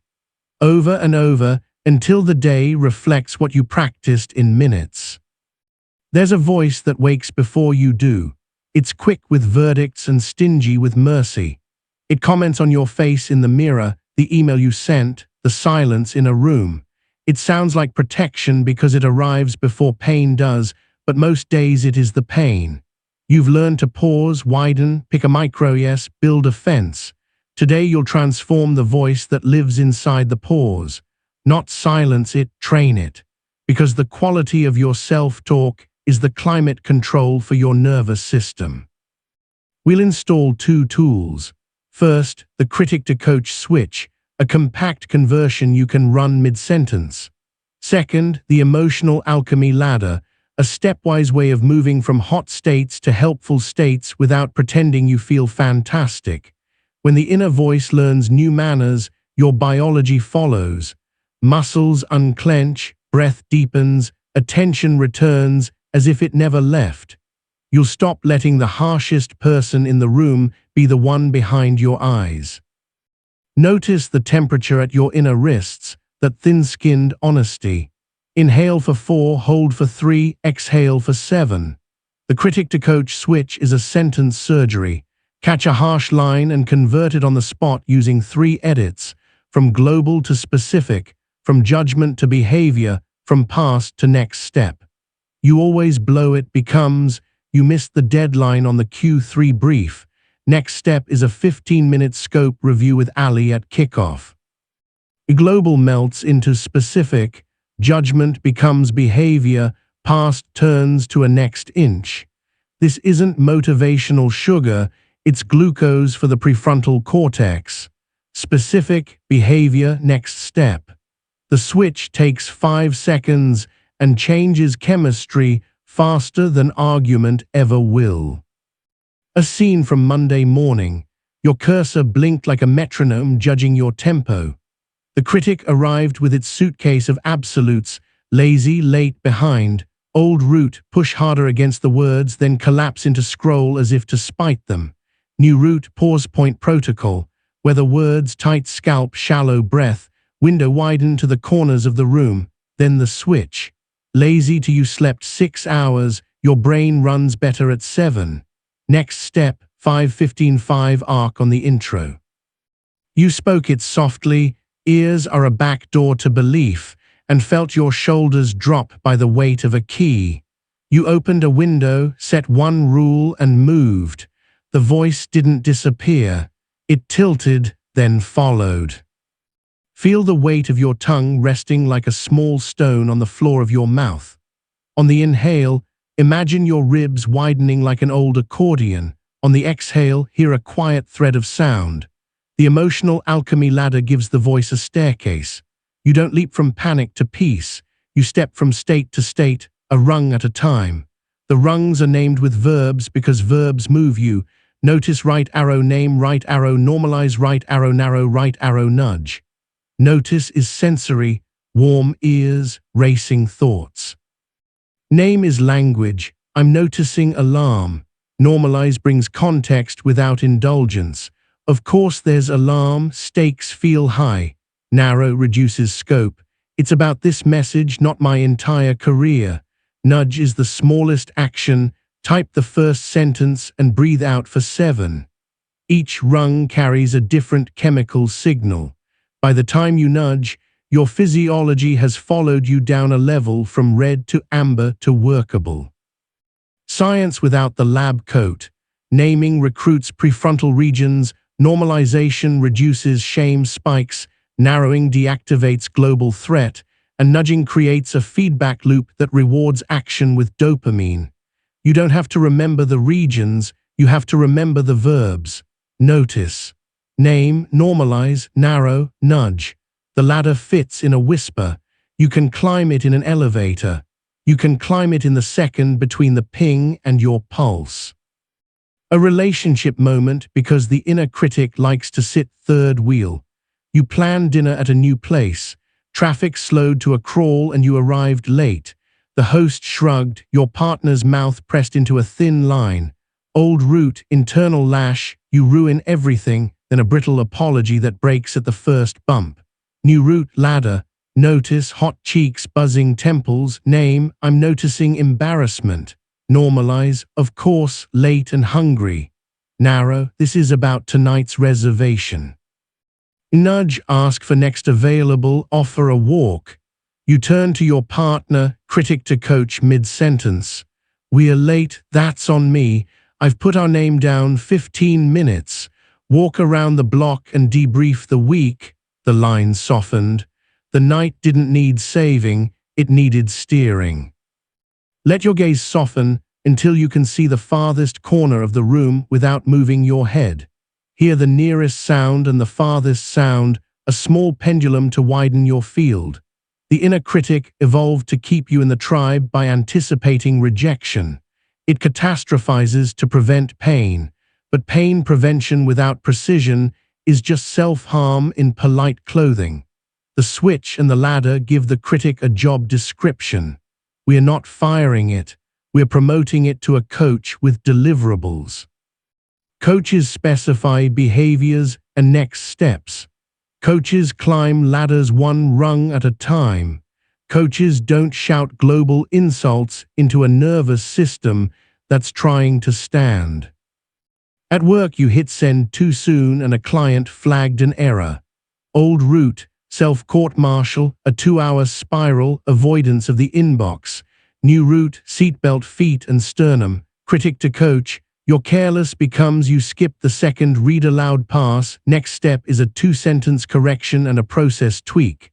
Then the ladder. Notice, clenched jaw, name, frustration, normalize, humans miss, repair counts. Narrow this one email. Nudge, write the correction with the phrase, "Thank you for catching this." You sent it, then made the process change. Read aloud pass before send on any email with numbers. The client replied with a thumbs up and a joke. Your system learned that repair is an option when shame isn't steering. Taste the aftertaste on your tongue, coffee, edges, mint, the clean note of water. Let your shoulders drop by 1 coin's thickness. To make this automatic, you'll use a drill called the mirror minute. Once a day, ideally morning, you stand before a mirror, soften your eyes, and run one reel switch out loud on a criticism you're already rehearsing. Then you climb one ladder on a current worry. Your eyes seeing your face paired with your voice speaking kinder sentences rewires the association between self-perception and threat. You're programming the reticular activating system to expect helpful language when self is in view. Over weeks, the mirror changes from a verdict booth to a briefing room. A small but loud memory from student life. You got a grade that glowed a letter you feared. The critic rose like a siren, not smart, not cut out for this. Old route, hide the paper, draft a new identity overnight that excludes anything hard. New route, switch. Not smart till you miss the second part of multi-step problems. Next step is 30 minutes with the TA on error patterns. Ladder, notice, hollow belly. Name, dread, normalize, brains learn by missing and fixing. Narrow this exam. Nudge. Email the TA with 2 specific questions. You did it before your system could bargain you out of it. The next exam didn't crown you, but the slope of your learning changed because the climate inside your head warmed 5 degrees toward life. Bring attention to your fingertips and see if you can feel the faint pulse there, tiny drums in your own hands. The critic often borrows voices from the past. It will try to imitate authority to gain the steering wheel. So you'll add a method called the voice audit. For 1 week, jot down the top 3 critical lines you hear. Next to each, write whose cadence it resembles, family, teacher, culture, and ask, would coach me hire this voice? If not, write the hireable version using our switch formula. Reading the hireable lines before a focus fence turns your mind into a workplace with a competent manager instead of a heckler. Your body will respond with the smallest of sighs. That's what relief sounds like when it trusts you. A story from a fluorescent conference room where the projector hummed like a tired bee. You presented a roadmap. A VP asked a question with edges. Why should we trust this estimate? Your neck heated and the critic nudged. You're exposed, they've finally seen you. Old route, speed talk, overpromise, leave ashamed. New route, pause, ladder to narrow, switch to coach. Your exposed became they're asking about uncertainty. Next step is to show assumptions. You said, great question. The estimate assumes 2 dependencies land by the 14th. If we de-risk one by scoping X, we can protect the date. If both slip, we have a plan B that costs us 2 weeks. Which risk should we address in this room? The VP nodded. The room exhaled. Your inner climate set the room's weather. Feel the coolness at the tip of your nose on the inhale and the warmer air leave at your lips on the exhale. Another drill to anchor this in your day. The post-game 2 lines. After a stressful interaction, write exactly 2 lines. 1 switch you used or could have used. 1 rung on the ladder that helped or would have helped. Keep them in a running note. Reviewing them on Fridays trains recall and primes your RAS to surface the tools faster next week. You're not journaling your sins. You're archiving your adjustments like an athlete studying tape without the shame soundtrack. The critic is loudest when you're tired, hungry, lonely, or uncertain. That's biology, not character. So you'll pair the inner work with a low-glamour, high-impact habit. The BASICS check: breath, appetite, sleep, in-body connection, sunlight. During a spike, ask which of the 6 is low and nudge it up by 1 notch. BASICS is not a cure-all, it's context. A fed, slept, sun-touched nervous system is easier to coach than a starved, wired one. Your critic's volume knob is connected to your body's state. A domestic scene that used to sting, you forgot to switch the laundry. A damp, sour smell greeted you like a small failure chorus. The critic warmed its hands. Old root, mutter, slam the door, decide you're a mess in all domains. New root, switch plus ladder plus BASICS. I'm a disaster, turn to you, Mr. Timer. Next step is rewash on quick cycle and set a phone alert. Notice annoyance. Name mild shame, normalize humans, laundry, Mondays. Narrow this load. Nudge, start the cycle, drink a glass of water. 10 minutes later you were on the couch reading, the smell an ordinary hiccup instead of a selfhood referendum. That tiny conversion is a quiet revolution. Life is mostly laundry-sized events.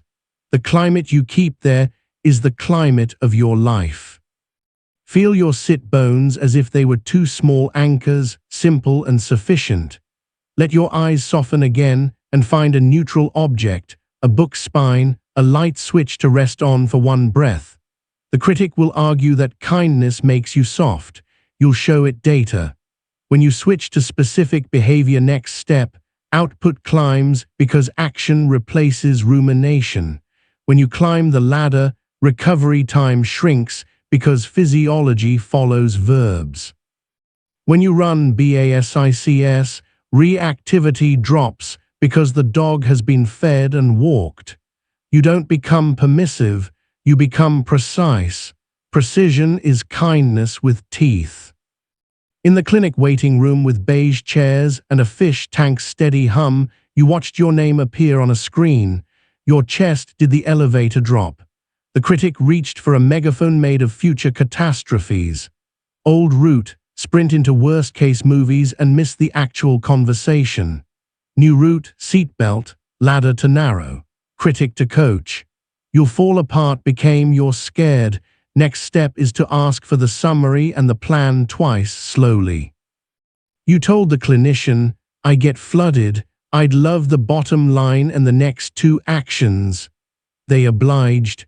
Flood stayed in the riverbanks. You left with rails, not clouds. The fish kept looping their calm, and for once, you matched them.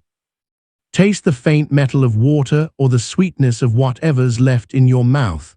Roll your shoulders forward, up, back, and let them settle like a book set gently on a shelf. A final drill to sew this into your day, the 3-voice warm-up. Before a known stressor, speak 3 quick lines: coach, scientist, mentor.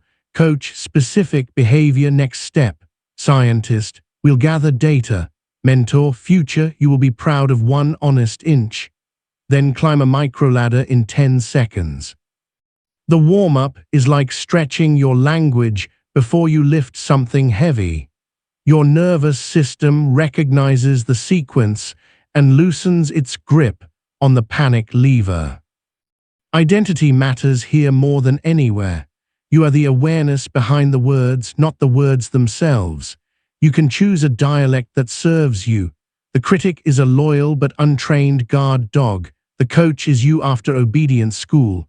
The ladder is the leash that keeps both of you out of traffic. Over time, your default monologue will change without fanfare. You'll catch yourself saying, next step, more than always. You'll hear your breath more often than your blame.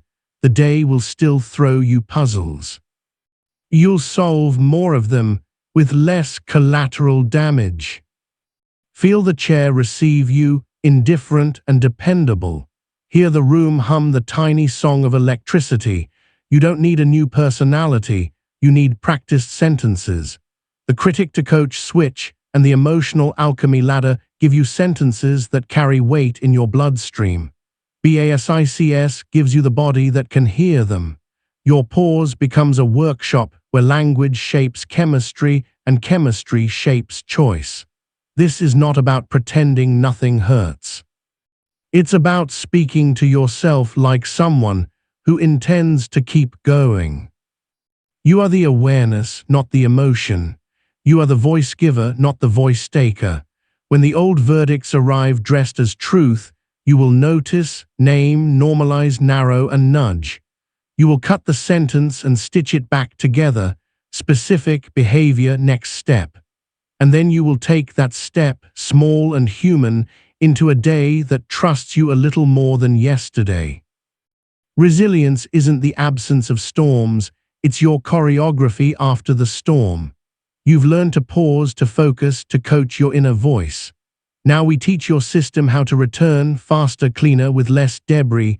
Most people burn energy fighting the fact that a spike happened, as if shame could rewrite history. It can't.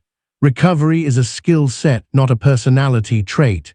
We'll install 2 frameworks.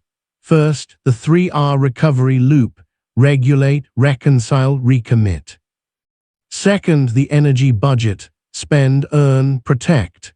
Together, they turn bad moments into better minutes and keep your day from becoming a casualty of one sharp edge.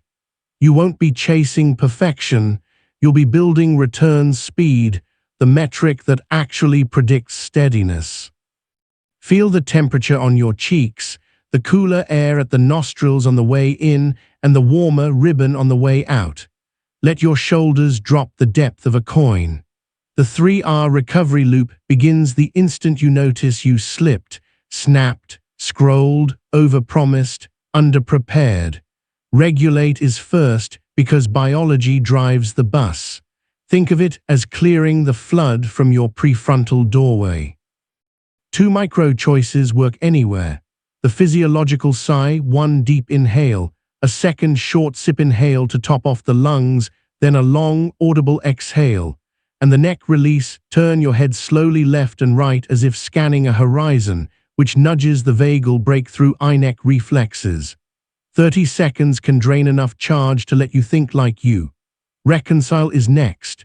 Repair the smallest circle you can, yourself, the other person, the plan. No epics, just honest inches. Recommit closes the loop. 1 sentence that restates your aim and the next measurable action. The loop is built for small cycles. Small cycles are how you avoid big spirals. A story from the hallway outside a meeting room that smelled like whiteboard marker and old coffee. UD promised a report by noon and realized at 11:58 that UD misread the scope. Your pulse climbed, your inner prosecutor pulled on their robe. Old route, hide, send a vague delay note, spend the afternoon in self-cross-examination. New route, 3R regulate, physiological sigh, then the neck release as you walked. Reconcile, you messaged, I caught a scope miss, that's on me. I can deliver the top line and 2 visuals by 1:20 with the full slice at 4:30, which gets you moving. Recommit, you whispered, 1 wise inch is the top line now. The reply came back with a thumbs up and a choice. You didn't rewrite the morning, you salvaged the day. Notice your hands, the texture of skin, the small hum at your fingertips if you look for it. On your next exhale, let your jaw soften until your molars hover apart by a grain of rice. Reconcile includes repair with yourself, which you'll do with a micro practice called the gentle receipt. You say, I see that happened, out loud if possible, with no adjectives. Your ears are a back door to the limbic system. The phrase shuts off the generator that powers rumination. Then you ask one rail question, what is the smallest specific I can set right? Rail questions pull you out of clouds. Clouds are where shame builds thunder. Rails are how trains move. Here's the energy budget, because recovery is impossible if your day is bankrupt by noon. Spend, earn, protect. You already know spending, meetings, output, caretaking, deadlines, decisions. Earning is anything that restores nervous system credit in under 5 minutes. Sunlight on your face. A 4-4-6 breath set, water, 5 slow squats, 1 honest text to a friend.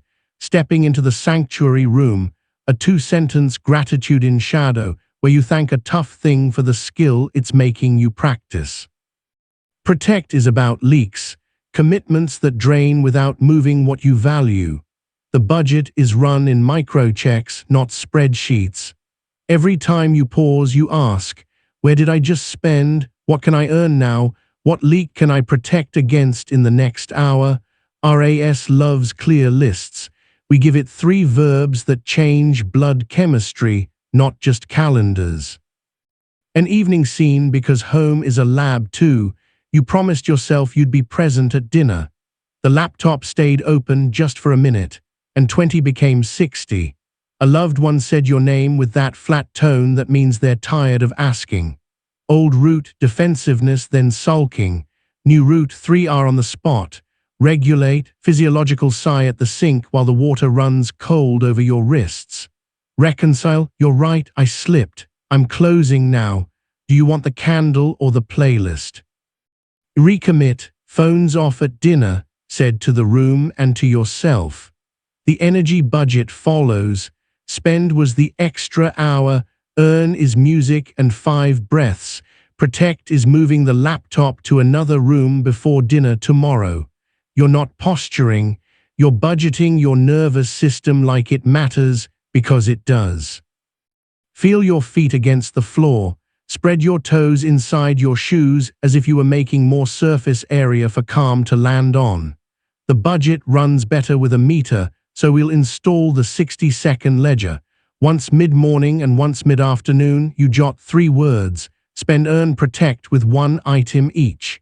Spend, deck, draft, earn, sunlight, protect, decline, 3rd status meeting. The jots take less than a minute. The effect is disproportionate.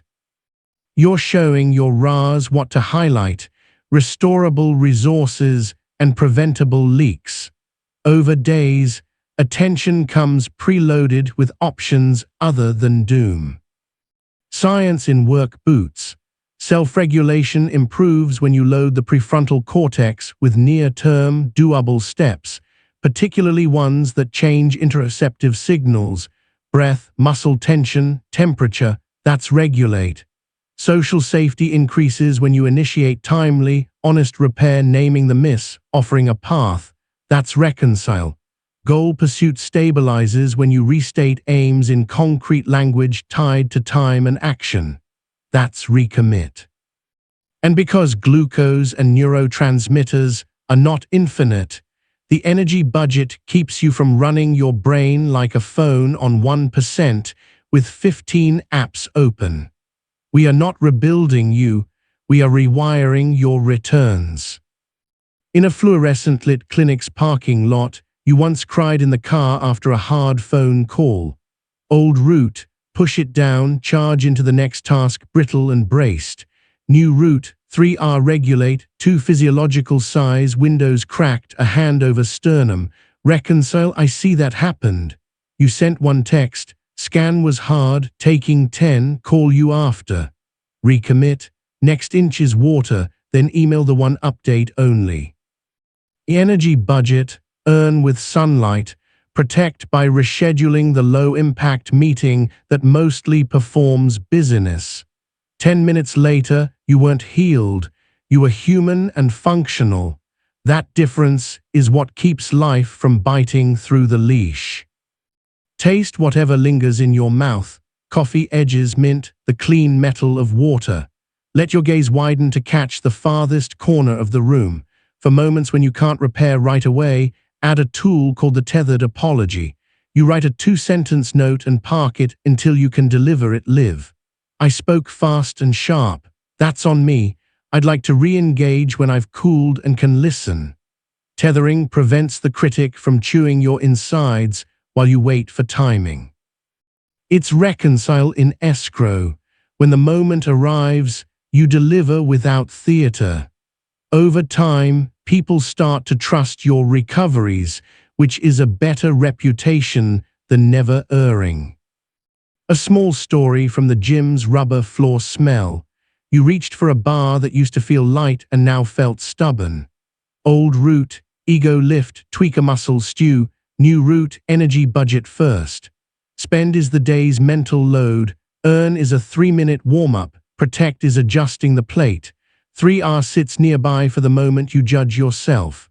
Regulate, 1 slow neck scan, reconcile. I'm early back from a cold, lighter is right. The plan is integrity. Recommit, form overload, 10 clean reps. You left with joints that felt respected and a nervous system that trusted you to choose long-term over a moment's pride. Bring attention to the skin behind your ears, thin and honest. On your next exhale, hum softly for 1 breath. Vibration is a nudge for the vagus nerve. A drill to lock in 3R under heat is the red to blue bridge. You imagine you're in a dashboard with a needle in red. With each regulate move, you picture the needle sliding to amber. With reconcile, it dips toward green. With recommit, it lands in blue, clear sky. The brain loves visuals. The bridge is a small cartoon that keeps you from staying red out of stubbornness. If you slip back to amber later, you don't throw the wheel, you cross the bridge again. Recovery is a road you'll drive many times. Work story, because teams either become recovery cultures or blame cultures. In a sprint review, a teammate missed a dependency and your delivery slipped. Old route, ice in your tone, a post-mortem that reads like a prosecution. New route, team 3R regulate together with a breath everyone can hear. Agree to 5 minutes of weather words only. Reconcile by naming the miss without moral. The check failed between steps 3 and 4. And repair the ritual, we add a pre-merge checklist. Recommit to clarity, we want fewer surprises more than shiny speed. Energy budget as a team, protect against status theater by cutting the Monday meeting in half. Earn with a daily async update. Cultures that recover quickly ship better, not because they're soft, but because they stop burning calories on ego fires. Feel the contact of your clothing against your collarbones, the slight weight that reminds you your body is here before your thoughts. If your day goes sideways and you forget everything, run this minimum viable recovery called 111. 1 physiological sigh, 1 sentence of gentle receipt, 1 micro-inch recommitment. I see that happened. Next inch is to drink water and send the honest update. 111 is a match you can strike in the dark. You don't need a perfect toolkit when you have a repeatable spark. You may worry that constant recovering means you're failing more. The opposite is true, you're observing more. Most of your life's hurt was never about the first mistake, it was the tale of shame and avoidance. The 3R loop cuts the tail. The energy budget stops you from mortgaging tomorrow to pay for today's performance. Pacing is not mediocrity, it's how power lasts. A relationship evening where words ran hotter than intended. You heard yourself using that old sharp tone, you saw their face change. Old route, double down, then sleep back to back. New route, regulate by washing your hands in cool water and breathing out for 7 twice. Reconcile with a tethered apology if timing is wrong. When possible, deliver it alive. I got fast and cutting. I'm sorry, I want to hear you. Recommit to your values compass, kind honesty over quick dominance, with 1 sentence. Could we rewind 10 minutes to your point about time next weekend? You didn't win the argument. You kept the thread. Threads are what we live by. Scan your environment for rectangles, screen, door, book, widening your visual field to reduce tunnel vision. A micro drill that prints the budget into your day is the earn first doorway. Every time you change rooms, literal or calendar, you earn before you spend. One breath, one sip, one shoulder roll, one sentence plan. Doorways become conditioning cues. Over 2 weeks, you'll notice your mood turning less brittle by mid-afternoon. That's not magic, that's deposits. A note on grief and larger storms, because recovery isn't a trick for the small stuff only. When loss cracks your calendar, 3R shrinks respectfully. Regulate is gentler, longer exhales, more walking, less performance. Reconcile is mostly with your own expectations. You speak to yourself like a human being. Of course this is heavy. Recommit becomes, today's inch is to eat, to text one person, to answer only what must be answered. The energy budget simplifies to protect, cut leaks that are optional. Earn becomes sun on your face and warm food. The measure of success in those seasons is not output, it's dignity. You are allowed to be a person and still be a practitioner of these tools. Feel your sit bones make 2 clear points on the chair, anchors that don't require your perfection. On the next inhale, imagine your ribcage opening like a window. On the exhale, imagine dust leaving. You're training a body-level certainty, spikes end, and you know the way back. The 3R recovery loop and the energy budget aren't morality, they're maintenance. You change the oil, you charge the battery, you fix the squeak before the axle breaks. Over time, the distance between stimulus and stability shrinks. That distance is what peace feels like in practice, not in slogans. Identity makes this stick. You are not the person who never slips. You are the person who returns. You are not a battery to be drained. You are a system to be stewarded. You are the awareness, not the emotion, the driver who knows where the turnouts are, the traveler who takes the scenic pull-off when the engine runs hot. That's not weakness. That's wisdom with a steering wheel. When the ping hits wrong, when your voice comes out too sharp, when the afternoon sags, you'll have choreography. Regulate your biology, reconcile the smallest circle, recommit 1 inch. Spend with intention, earn on purpose, protect against leaks. Over and over until resilience stops being a poster on a wall and becomes the way your day walks. Power isn't loud, it's clear. Most of your worst conversations weren't ruined by what you felt, but by what you couldn't say cleanly when you felt it. You've learned to pause, to return, to budget energy. Now you'll turn that steadiness outward into moments where words decide whether the room tightens or opens. This chapter is about pressure conversations, the ones with money, time, trust, or love on the table, and how to speak without either shrinking or swinging. We'll add 2 frameworks to your kit. First, the mirrors, map, move method, a way to listen that regulates the room while keeping your spine. Second, the care ask, a request formula that turns blur into behavior. Calm the body, anchor to shared aim, request 1 observable action, and evidence the why without prosecution. With these, you'll stop debating meta-arguments and start shaping the next minute, which is where every relationship actually lives. Feel the temperature at your inner wrists, thin and honest skin. Inhale for 4, hold for 3, exhale for 7. Let your eyes soften until you catch the farthest corner.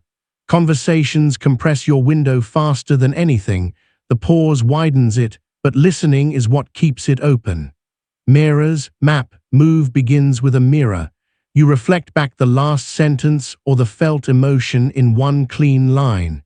Mirrors regulate because recognition is a form of safety.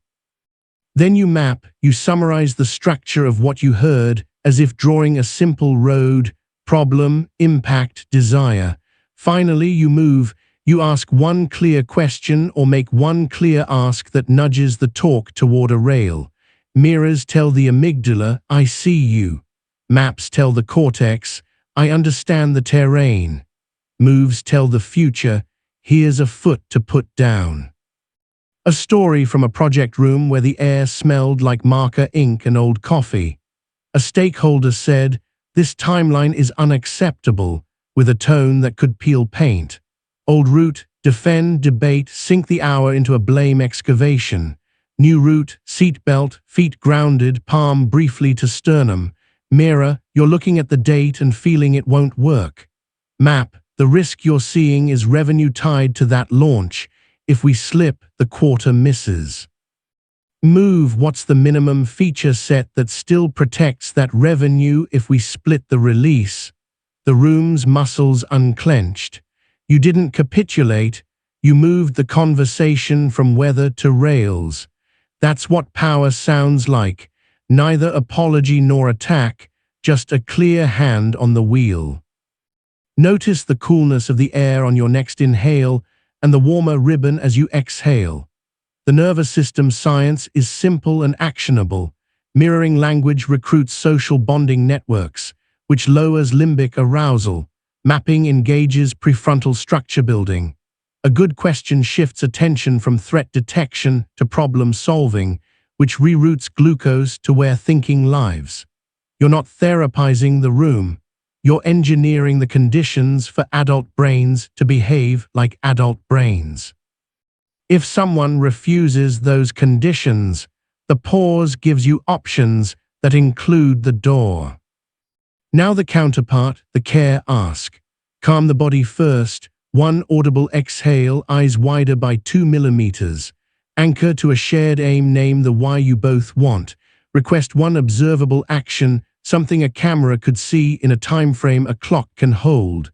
Evidence the why without prosecution, one fact or consequence that isn't a dagger. Care turns need into a handle. Without it, you wave your arms and the other person ducks. With it, they see a door and a knob. At home, it's evening. You've done the dinner dishes 3 nights straight. The 4th night arrives carrying your old resentment like a heavy bag. Old route, sighs, slam drawers, martyr monologue that lands like shrapnel. New route, care, calm, exhale to 7, hand on sternum, shoulders down. Anchor, I want dinner cleanup to feel fair so we both have energy later. Request, would you take dishes tonight and Saturday and I'll do Wednesday and Sunday. Evidence, when I do 4 in a row, I get snappy by bedtime and neither of us likes that.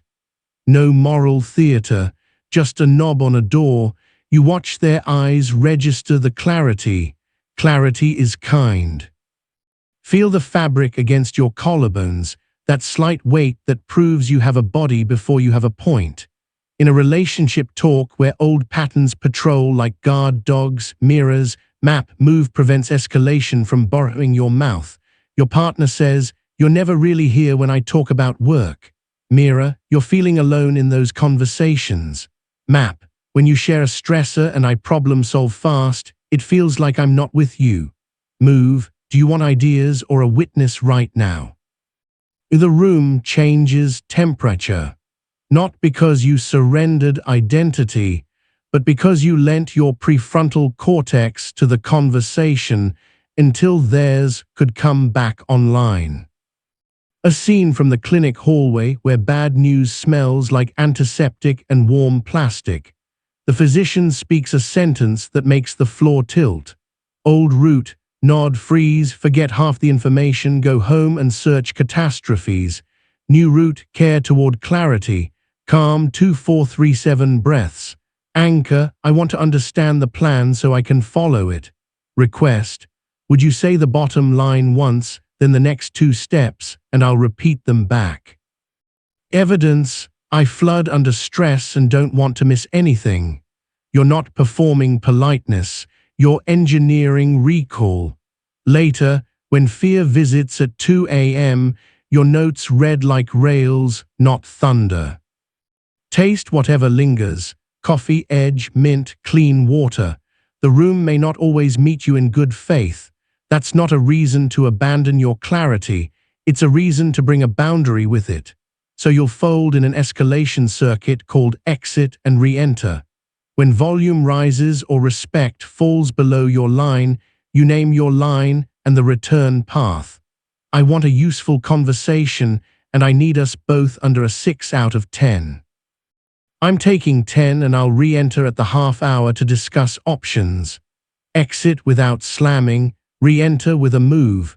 Your nervous system learns that leaving isn't losing, it's protecting the conditions under which your cortex can do its job. You'll be tempted to keep fighting to prove a point. Remember, your aim is outcomes aligned with values, not courtroom victories in rooms without juries. Bring attention to your forearms resting on a surface, cool wood, smooth plastic, the faint give of a pad. On the inhale, imagine the ribs widening. On the exhale, imagine warmth sliding down your arms into your palms. To internalize mirrors, map, move, run a drill called echo, skeleton, step. Echo a sentence from the other person word for word or emotion for emotion. Sketch the skeleton. You're saying A leads to B and you're worried about C. Step the talk with a single question. What would count as enough here? No lists. No diagrams on a napkin. One step, then the next. If the other person speaks in clouds, always, never, everyone, your map reroutes them to rails. If they mishear your ask as attack, your mirror lifts the shield first. Work story. Because money makes nerves perform little acrobatics. You have to ask for a raise or a rate. Old route.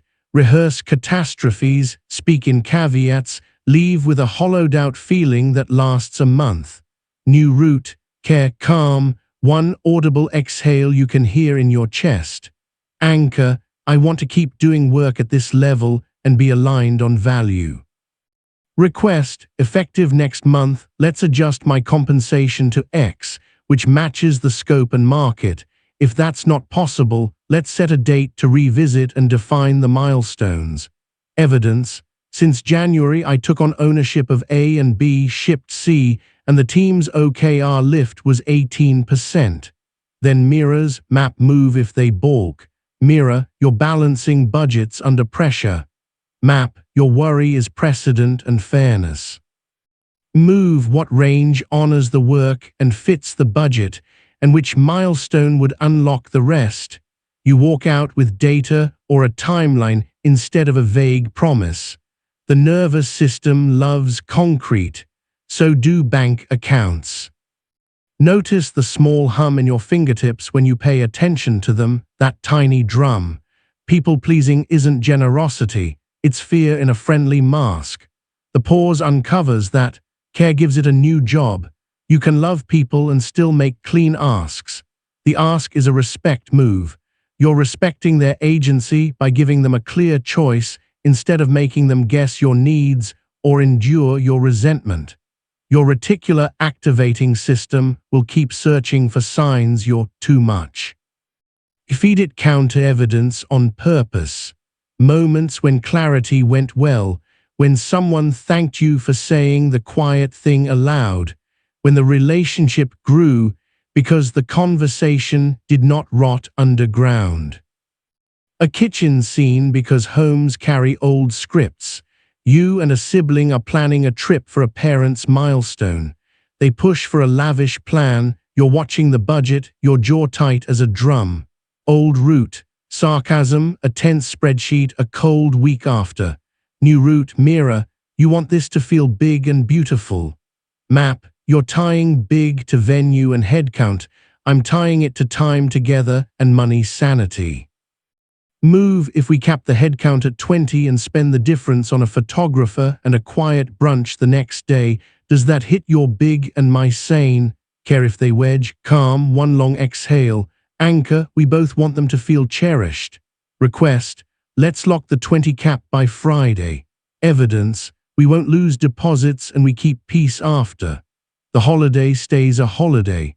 Family systems quiet down when the adults show up with clear hands. Feel the back of your neck. Let the muscles there unspool by a millimeter. Language is levers. You'll collect sentence stems that become muscle memory under heat, because a good sentence under pressure is 90% of the battle. What would make this good enough by Friday? Is your main worry speed, quality, or optics? Would you like ideas or a witness? Can we name success in one sentence? What's one thing I can take off your plate to make a yes possible? These are not scripts for manipulation. They are ladders for minds stuck in trees. In the subway, shoulder to shoulder, someone bumps hard and mutters a word meant to stick. Old route, match heat with heat, adrenaline spends itself on a stranger. New route, breath mirror to yourself, jolt, anger, map the moment, crowded, no ill intent certain, move, step back, widen gaze, hand to rail. Power isn't reply, power is choosing where your nervous system invests. Your body will want a duel, your day needs a direction. Taste the faint metallic of water, feel your belly rise by a centimeter on the inhale. Not every conversation needs your whole toolkit. Many only require one soft move, the clarifying yes. Under pressure, people ask for vague things. You say yes, and by yes I mean X by Y, then you watch if they mirror back. If they can't, the conversation isn't ready for a yes. It needs a care ask from them or a boundary from you. Vague yeses are compassion on credit with interest. Clear yeses are kindness in cash. When the other person is in a loop, repeating, escalating, spiraling, the mirror becomes your main instrument. You reflect not just content but proportion. You've said 3 times you feel dismissed. I want to honor that. What would show you you're heard in the next 10 minutes? Loops love fuel. Mirrors without moves are fuel. Mirrors with moves are steering. If a loop refuses steering, exit and re-enter. Your dignity and their dignity prefer a pause over a pyre. Bring attention to your hands and press thumb to forefinger gently, then release twice like clicking a seatbelt. The care ask needs practice at small stakes so it's trustworthy at big ones. Tell the barista your order with anchor and request. I'm excited to try that new roast. Could you leave a finger of space for milk? Tell a colleague your boundary. I want to give you good eyes. I can review at 3 p.m. for 15 minutes. Tell yourself your plan aloud. Ears are instruments. By the time you ask for the raise, the surgery slot, the grace in a relationship, you're speaking a native language, not reciting phonetics. Work again because organizations are weather systems. A leader drops a last-minute request that threatens your team's sleep. Old route, silent resentment, passive-aggressive compliance, performance dip, trust erosion. New route, mirrors map move upstream. Mirror, you're under board pressure for the demo. Map, the trade is sleep now for polish.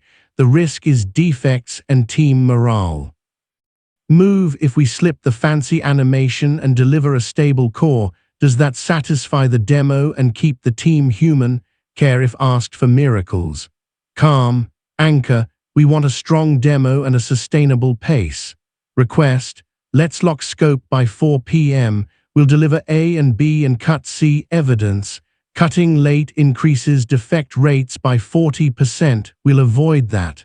You may not always win, but you'll always hold your shape. That shape becomes your reputation, and reputation is leverage that compounds. Hear the farthest sound you can, traffic, a hum, a bird, and then the nearest, the breath at your lips. A drill for days thick with meetings, the 30-second setup. Before a call, speak aloud, mirror, map, move for the likely 3 tensions you'll meet, then decide your care ask in a single sentence. Your RAS will flag cues that match your setup, and your mouth will find the sentence faster than panic does. Contingency isn't anxiety, it's compassion for your future self. A late-night living room scene. Someone you love tells you they're thinking of leaving a job that pays the bills and starves the spirit. The stakes grab your lungs. Old route. Advice tsunami, fear dressed as logic, a distance that takes days to close. New route, mirror, you're tired in your bones. Map, you're weighing money, meaning, timing. Move, do you want me to help model the timeline or just sit with you while you feel this? Care if asked for help. Calm. Anchor, I want your life to feel livable and ours to feel steady. Request, Let's build a 6-month runway by cutting X and saving Y evidence. That number makes rent safe. The room becomes a table, not a cliff. Love is not fixing. Love is respecting agency while offering rails. Feel your sit bones settle heavier by 5%, like anchors finding ground.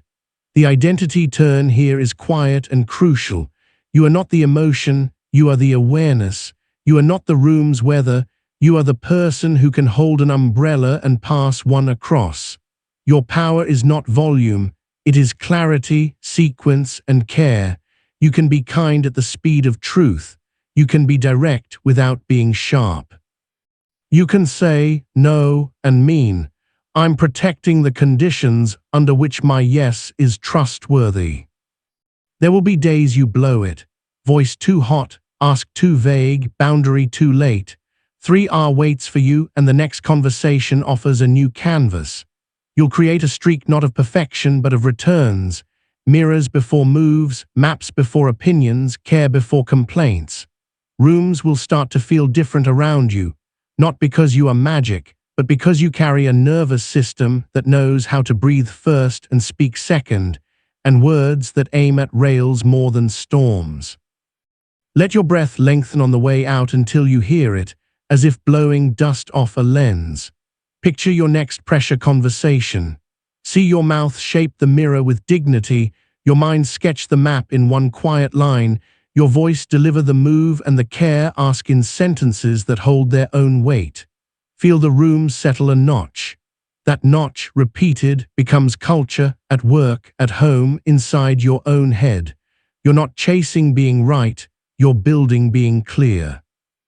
You are the awareness, not the emotion. You are the steward of words under weather. When the moment tightens, you will notice your breath, widen your gaze, mirror what is true, map what matters, and move one clean inch with care. And you will do it again tomorrow and the day after until clarity is the habit your life trusts. Momentum is not motivation, it's design. You don't need to wake up inspired to live aligned. You need rails your feet can find in the dark. You've learned to pause, to recover, to speak.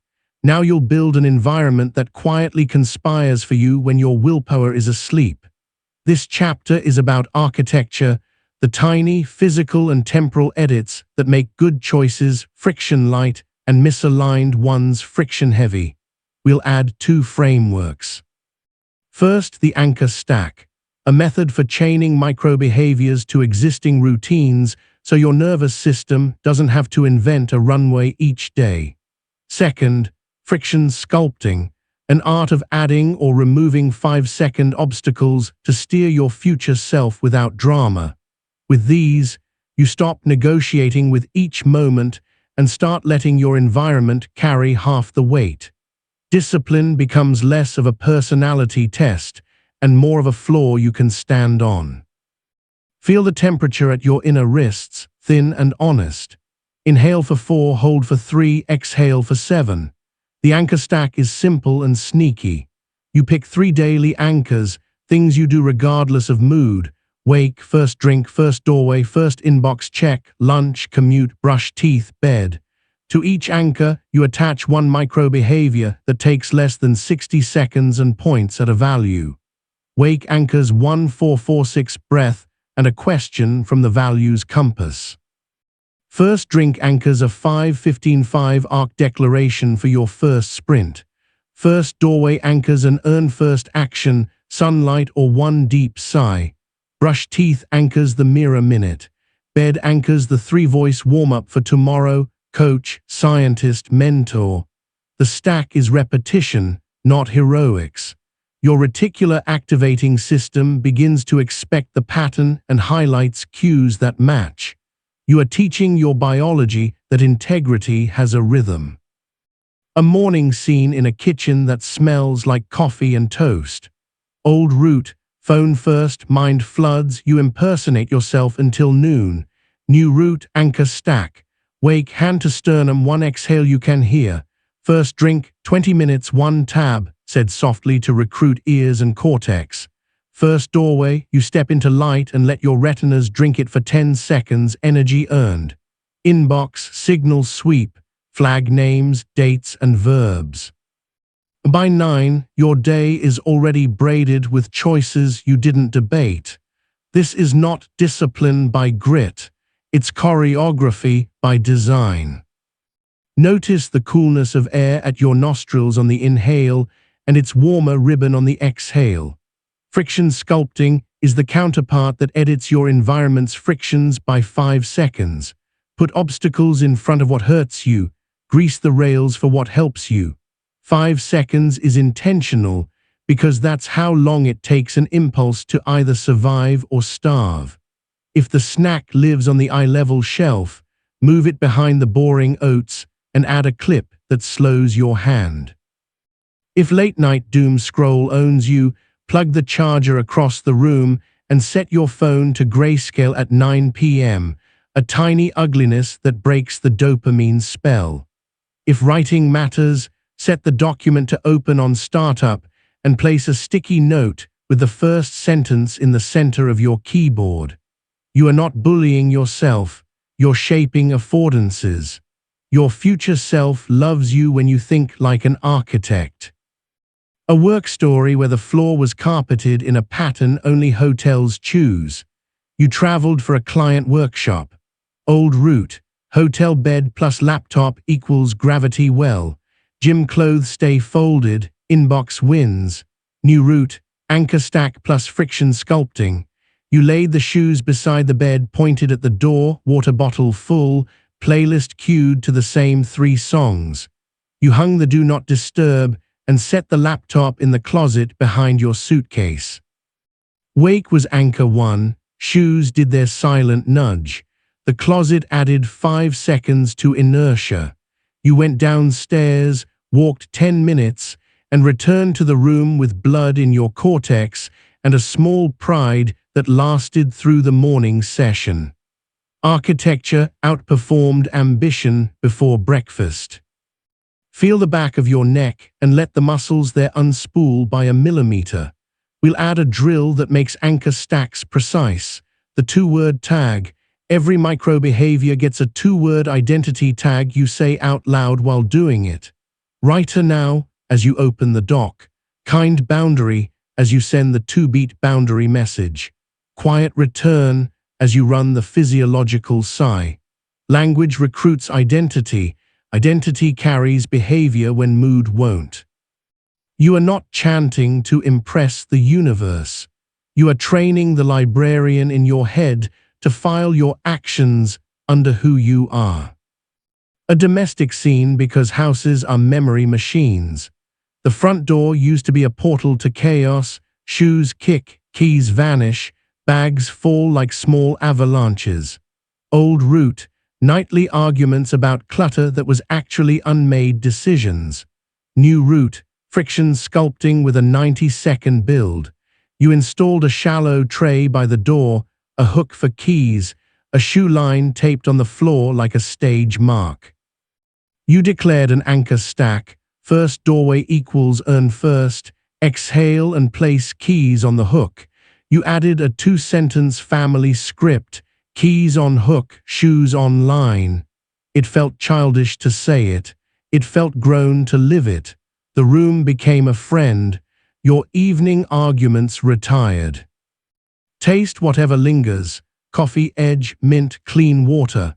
The nervous system loves predictability more than it loves victory. That's why rituals save more days than pep talks. To solidify, we'll fold in a framework called the checkpoint calendar. Instead of treating time like a continuous blur, you mark checkpoints where you choose again.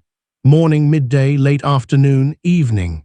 At each checkpoint, you perform a 30-second micro-audit, where the words, energy budget 1 earn, anchor stack check. If you missed a stack, you run it then. You're not scolding, you're rejoining your own intention.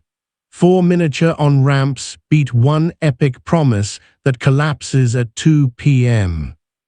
In an open office where conversations moved like weather, you had a habit of saying yes to drive-by asks you regretted later.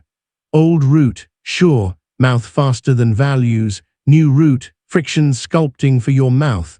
You placed a sticky on your monitor that read, yes equals rule plus time. A 5-second visual obstacle.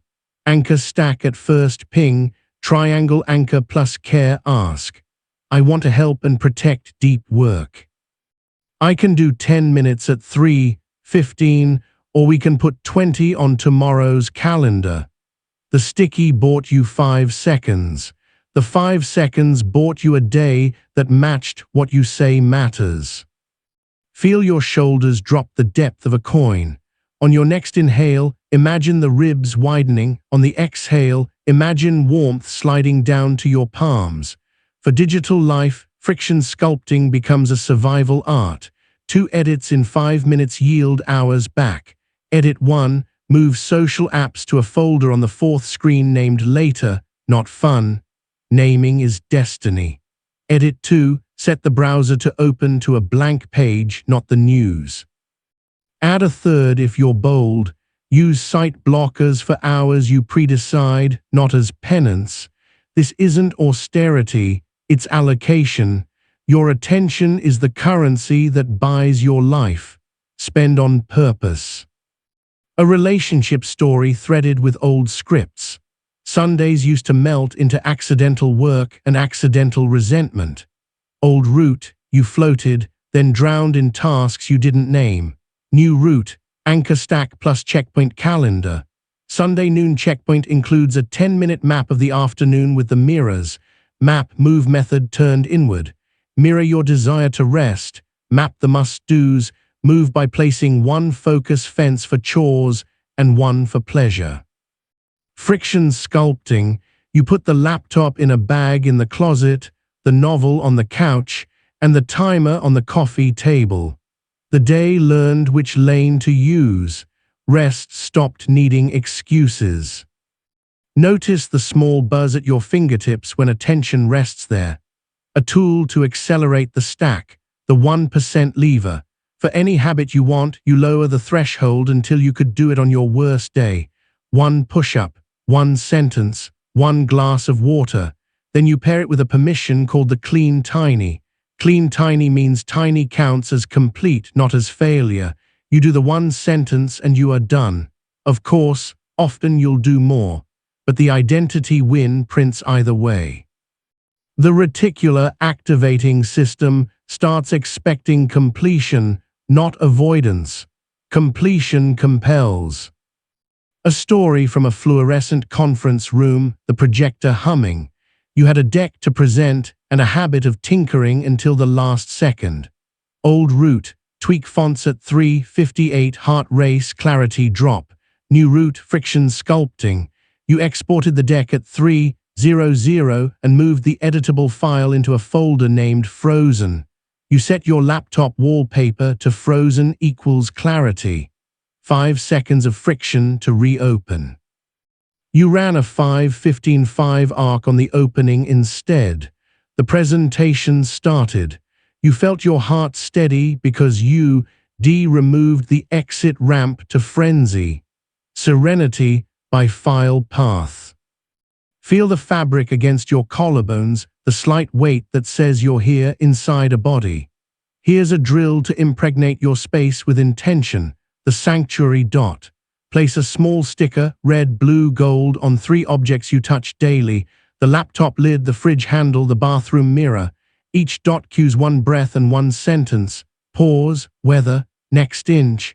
The dot is an external amygdala break. In 2 weeks, your hand will inhale when it sees the dot without asking you first. That's the point. The pause moves from effort to reflex. A clinic scene where time went slow on purpose. Your loved one needed meds taken with breakfast, and mornings were a scramble that corrupted both the care and the mood. Old route, alarms ignored, pills missed, guilt. New route, anchor stack plus friction sculpting. You placed the pillbox inside the mug on the machine. You set the coffee to auto-brew because smell is a shepherd. The anchor became water plus coffee plus pill plus 2 breaths while the machine hissed. 5 seconds to lift a lid, 0 seconds to remember. The morning grew fewer teeth.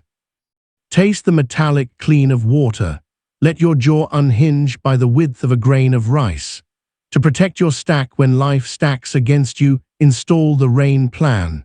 The RAIN plan is the version of your stack for low-energy days. It halves everything and makes non-negotiables explicit. If sick, anchor only to breath, water, text one person. If grief, anchor to walk, sunlight, eat warm food. If travel, anchor to shoes by door, 2 exhale pauses, mirror minute in elevator. We don't abandon architecture in storms, we run the RAIN version. That is fidelity without fragility.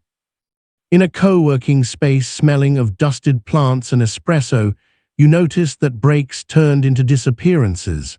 Old route, 2 minutes, to where did the hour go? New route, friction sculpting with a break tray. On the tray, water, fruit, a pen, 1 index card with the words, next line is, you added a cloth over the laptop during breaks. The cloth added 5 seconds to the decision to peek. The index card greased 5 seconds to return. Your breaks became actual breaks. Your returns became returns, not reboots. Feel the back of your tongue rest, heavy and good. The anchor stack also works with people. A team habit lattice is just a shared stack. You agree that meetings start with 1 visible breath and finish with a recommit sentence and an owner. You agree that Tuesday mornings are cold opens, no slack until 10. You agree that parking lot means exactly what it says and the lot gets cleared on Fridays. These are small agreements that pay large dividends because they move the group's nervous system toward predictability. Predictability breeds trust. Trust frees glucose for work.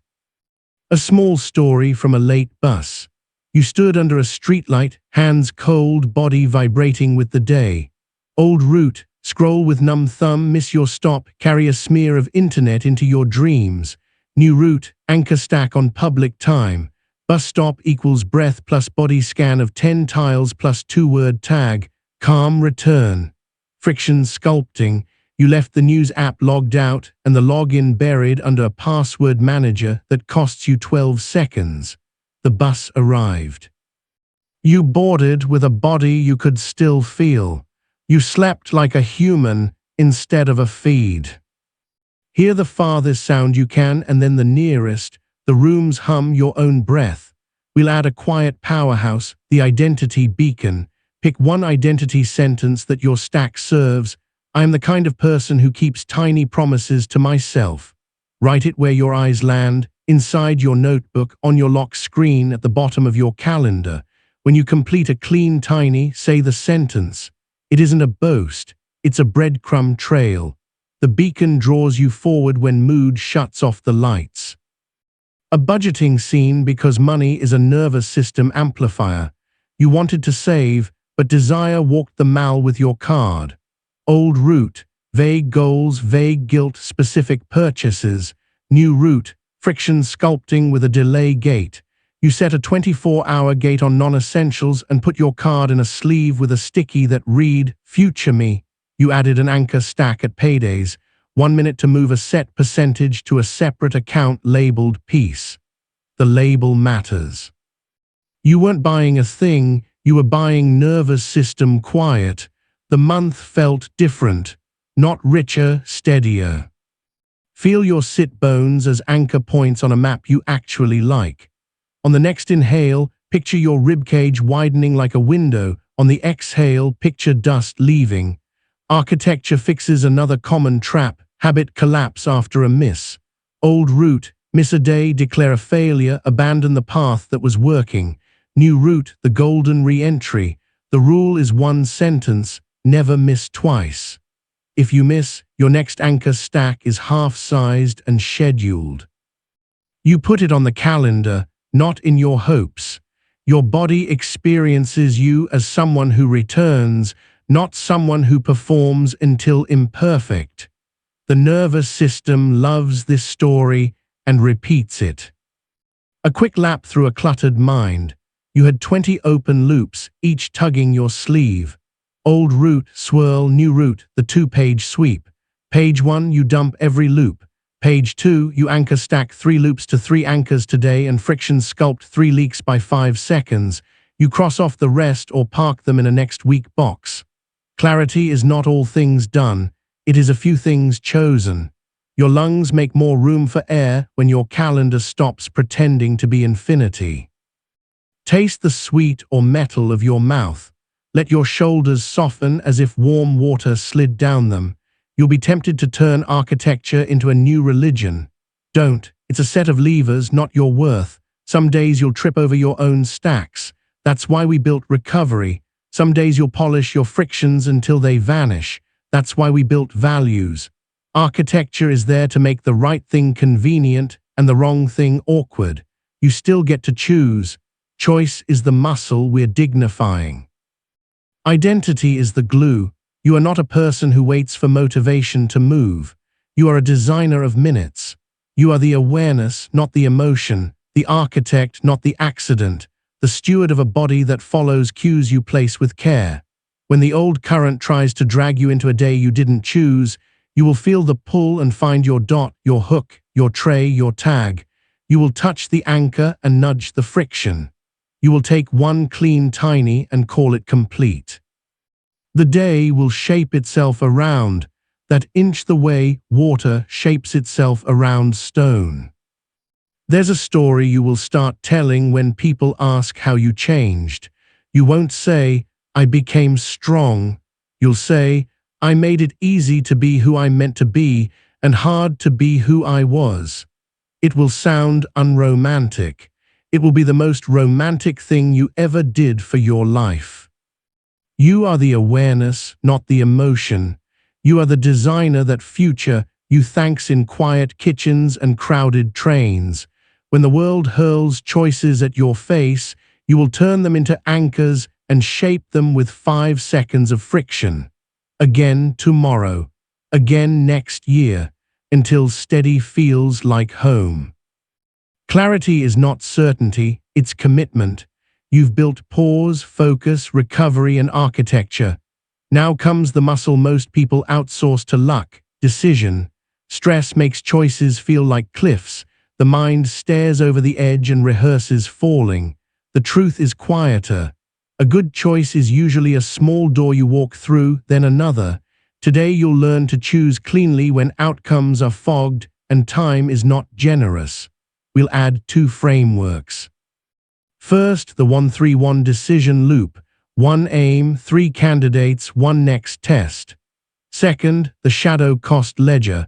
A quick way to price indecision so your nervous system stops treating waiting as free.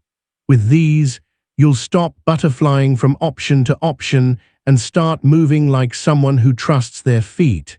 You won't force certainty, you'll build clarity enough to act.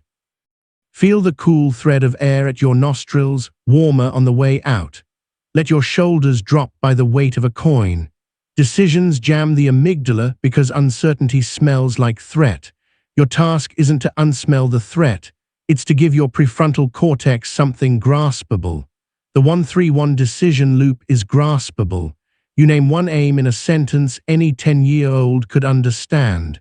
You list 3 viable candidates, no more. Your brain overheats past 3.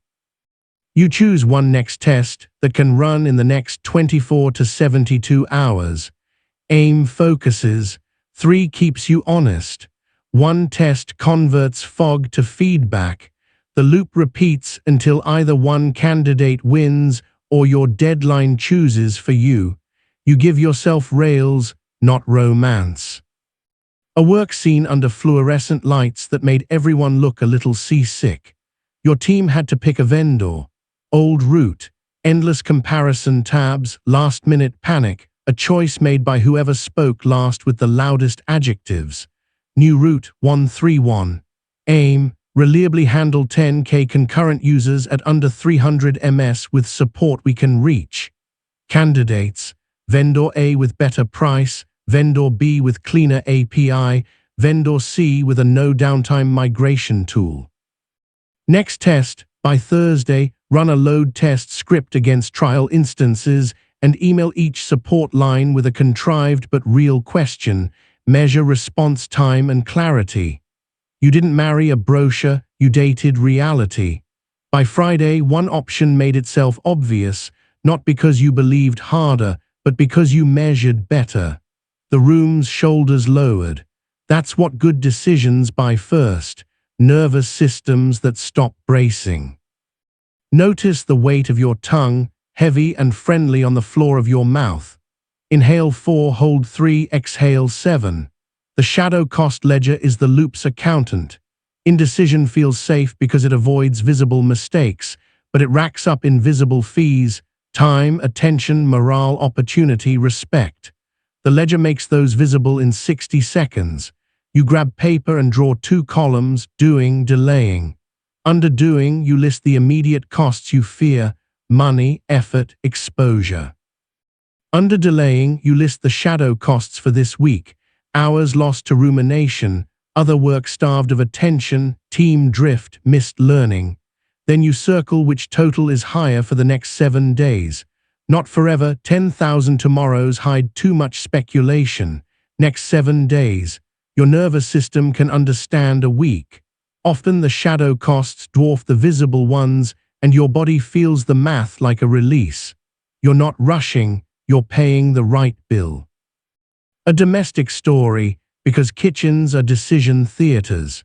You've been sitting on a choice about moving apartments, haunted by visions of boxes and inspections and the landlord's shrug. Old route, scroll listings, stew, snap at small things because a big undecided thing hums in the background like a faulty transformer. New route, 131 plus ledger. Aim, more light and 1 extra room within X budget and 20-minute commute. Candidates: neighborhood A near the park, neighborhood B near family, neighborhood C near work. Next test, this weekend, visit one in each zone for 15 minutes at noon to feel actual light. Call insurance for the new postal codes. Doing cost, 2 hours and a phone call. Delaying cost, resentful Sundays and 3 more weeks of low-grade irritation that bleeds into your tone at home. The math was embarrassing in its simplicity. You ran the tests. By Monday, the decision had a gravity you could lean on. Feel your forearms on the table: cool wood, smooth plastic, the faint give of a pad.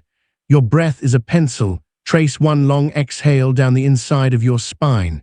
When decisions involve people, add an honesty filter called the 2-way door. Some choices are 1-way doors, hard to reverse without heavy cost. Others are 2-way, reversible with minor friction. Overthinkers treat everything like a 1-way door because fear likes to recruit drama. Label the door. If it's 2-way, you shrink your test. If it's 1-way, you widen your preparation and community. 2-way, experiment. 1-way, ritual. This is not semantics. Ritual means you slow down and mark the moment, ask counsel, sleep on it, run the values compass twice, set a boundary ceremony. Experiment means you time box and expect to iterate, not to be right. A story from a fluorescent clinic hallway where the world smells like antiseptic and warm plastic. You're deciding whether to pursue a further test with modest risk and meaningful information. 1-way door, old route, search spirals at 2 a.m., opinions from strangers beating out the quiet in your chest. New route, ritual, aim, minimize regret while protecting quality of life. Candidates: test now, test after watchful waiting, don't test. Next test for your decision, not your body. Write a regret letter from 2 futures: future, you if you did and if you didn't. Then run the values compass. What do I care about? Who am I practicing being? What inch moves both? Shadow cost ledger, doing costs fear and a day at the clinic. Delaying costs 3 more weeks of sleep erosion and the sharpness of uncertainty in every conversation. You spoke with your clinician and 1 trusted friend, slept, then chose. Ritual made the choice humane. The moment still had weight. It also had rails. Notice the air on your inner wrists. Let your gaze widen until you can see two room corners without moving your head. Some decisions pretend to be logical, but are really identity choices, who you're becoming. For those, add a quiet test called the Future Self Interview. You take 3 breaths, put your hand on your sternum, and ask a 6-month wiser version of you 3 questions in your head. What do you wish I'd stop postponing? What am I overestimating as a risk? What tiny brave thing would make you proud tonight? You will hear something simple. The answer won't be a thunderclap. It will be a sentence you already knew but needed permission to say. Your prefrontal cortex loves voices with a little altitude. Borrow your own. A workplace tale where the carpet was patterned in a way only hotels could love. You had to sunset a feature that a small but loud group adored. The team was split. Your stomach was a cold bowl. Old route, wait for consensus that would never arrive, let the thing rot while resources bled. New route, 131 plus care. Aim, increase reliability while honoring users. Candidates, sunset cold, sunset with migration path, keep with reduced investment. Next test, ship a 1-week migration map to affected users and measure feedback quality. Run a load simulation with and without the feature. Shadow cost ledger said delaying was burning 2 engineer weeks per sprint and attention you needed elsewhere. The simulation spoke. The migration map turned anger into plans. You made the call, named the values aloud, and treated sadness like whether not verdict. Decisions create grief sometimes. Grief is not a reason to refuse clarity. Taste whatever lingers in your mouth, coffee edges, mint, clean water. On the exhale, imagine warmth sliding down into your hands, overthinking love's unbounded analysis. So we'll add a container called the Decision Sprint. It's 3 rounds of 40 minutes across 2 days. Round 1, gather rails, facts, constraints, values. Round 2, tests and forecasts, what happens if we're wrong.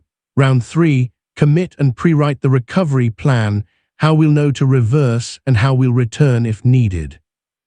The recovery plan calms the sentinel in your midbrain because you're promising a map back. Your body relaxes when it knows you'll catch yourself even if you leap in a less than perfect direction. A relationship scene because love hates limbo. You and someone you love have been orbiting the move in question for months, tripping over toothbrushes and weekend logistics. Old route, we'll just see, which is romance's way of outsourcing decisions to resentment. New route, 2-way door labeled as such. Aim, increase ease and intimacy without eroding space. Candidates, keep as is with scheduled overnights, trial cohabitation for 12 weeks with exit plan, full move-in. Next test, spend 1 week living together with a written house charter, chores, quiet hours, money, then debrief using mirrors, map, move. Shadow cost ledger says delaying costs weekly logistical friction and emotional fatigue. You run the test, feel the textures of living, then decide like adults who have both spine and softness.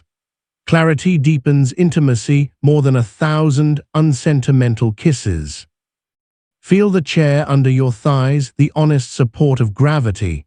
A microdrill for decisions under heat is the 2-question fork. The moment you notice spinning, you ask, what must be true for it to be the better path? What must be true for B? You list 1 to 3 conditions each, then check which is closer to true today. Forks turn passion into predicates. Once predicates are visible, action gets humble. Your amygdala relaxes when the world becomes conditions instead of catastrophes. Science in floor clothes. Decisions improve when you lower cognitive load, 3 options max, widen context, values and shadow costs, and pre-commit to tests that convert ambiguity into data. You're not removing emotion, you're preventing it from masquerading as logic. The amygdala is allowed to shout, the cortex is given a microphone. Over time, the system learns a rhythm, choose, test, learn, adjust. That rhythm is what confidence actually feels like inside a body, familiar, not loud. An anecdote from a crowded subway. You're invited to speak at a conference that flatters the ego and threatens the calendar.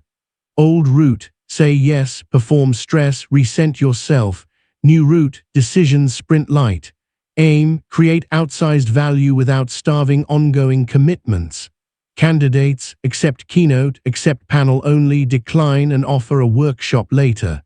Next test, write a 1-paragraph what I deliver and a 1-paragraph what it costs this quarter. Shadow cost ledger says delaying equals 3 days of low-grade distraction. You send the paragraph, negotiate a panel with a workshop date that fits your energy budget. You walk out of the train with lungs that feel larger.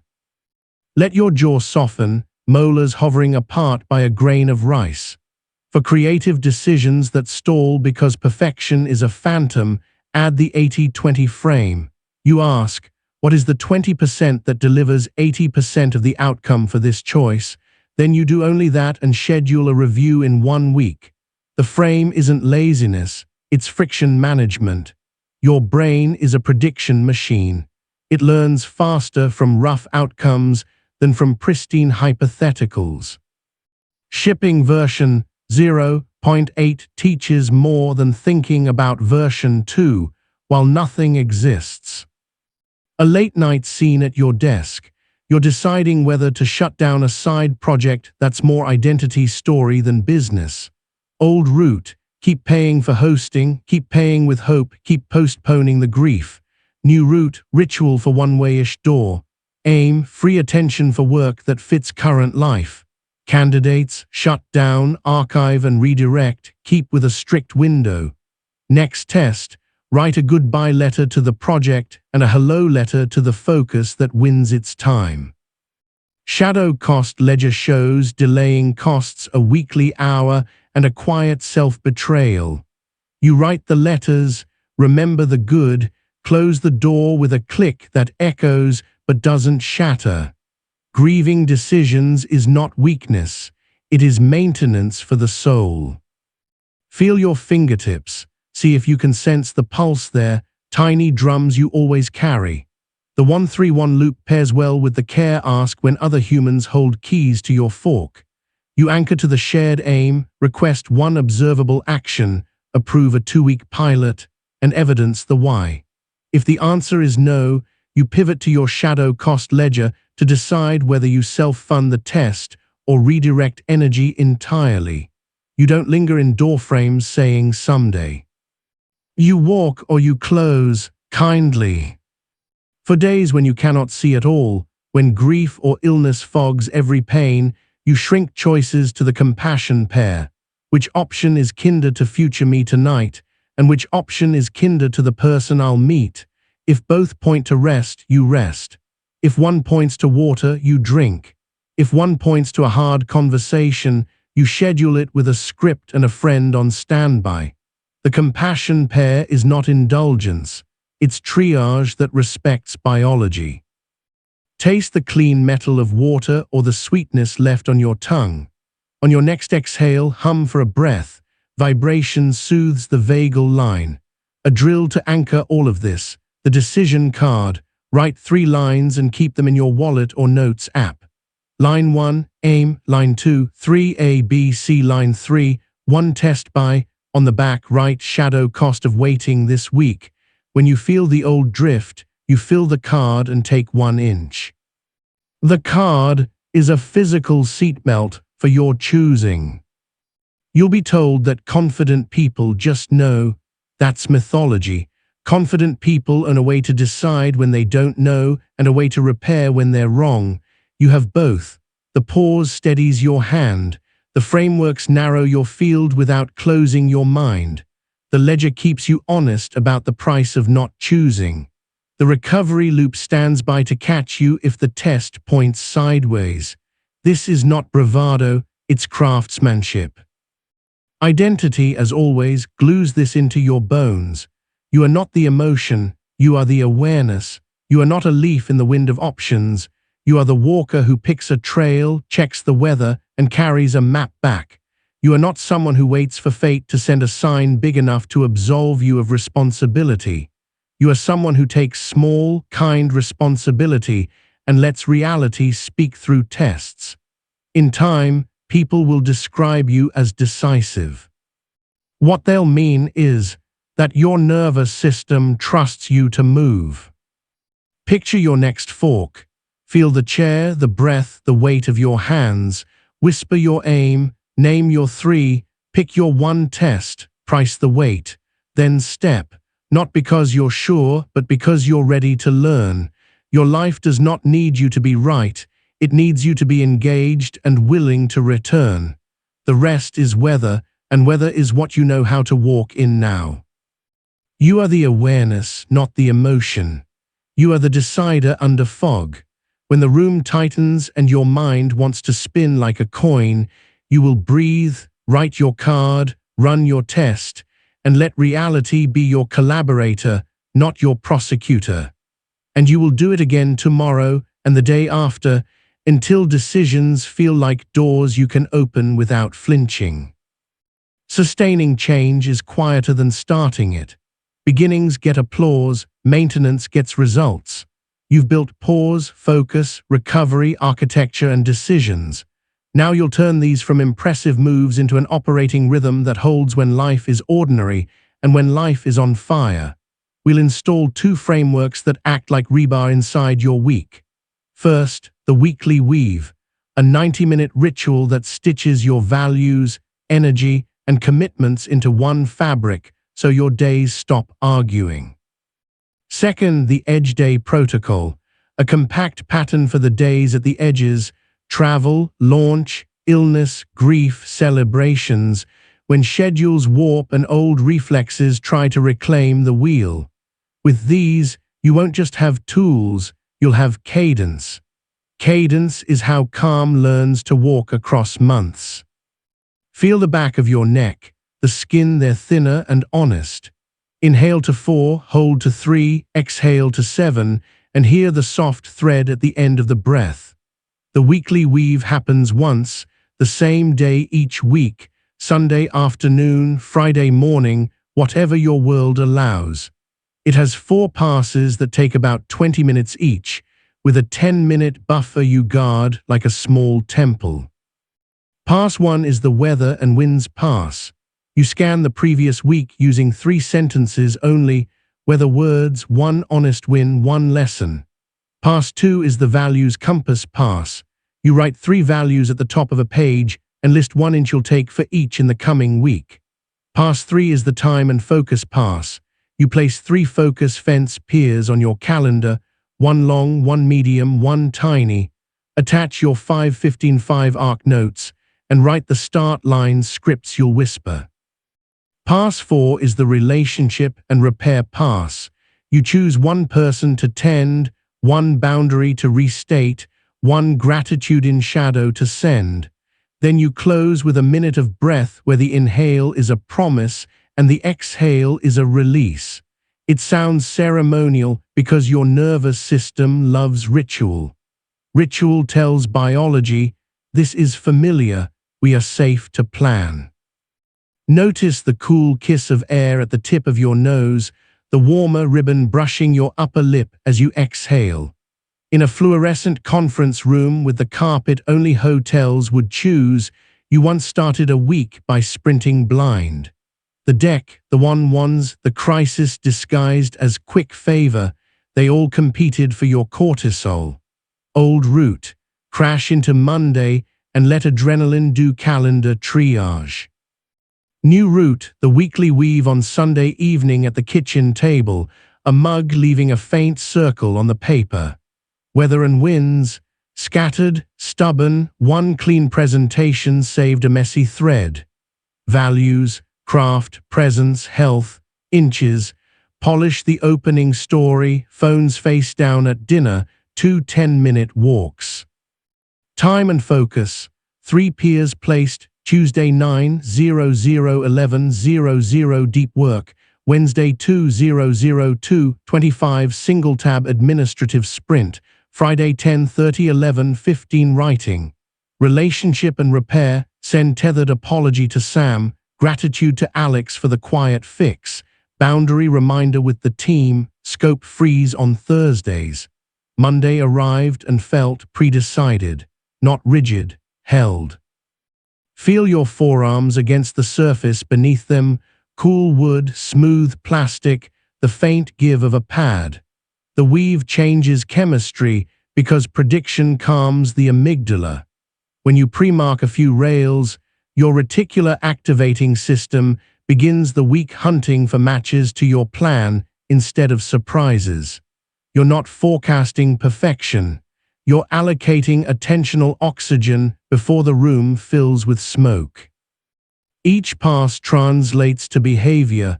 Weather and winds defangs shame. Values compass protects meaning. Time and focus secures output. Relationship and repair repairs the fabric that carries you. You become the person whose week has a spine.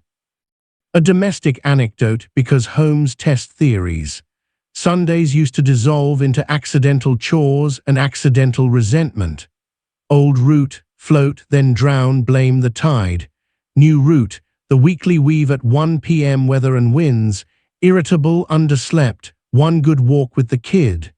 Values, kindness, order, rest, inches. Set the Monday dinner plan, 12-minute family reset, early lights tonight. Time and focus. Add a tiny peer Monday at noon, 15 minutes for bills, one rule, no tab switching. Relationship and repair. Text your sister to ask about the doctor. Ask partner for a dish rotation using the care ask. You finish by placing a small gold sticker, the sanctuary dot, on the fridge handle as a cue for pause. By evening, the house feels cleaner than the task list explains. That's cadence, tiny choices in concert.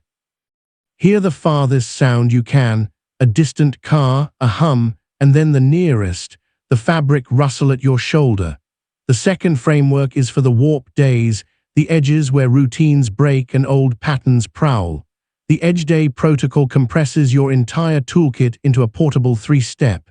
Simplify, shield, seed. Simplify trims plans to the minimum that preserves integrity. Shield adds a boundary or friction to prevent known leaks.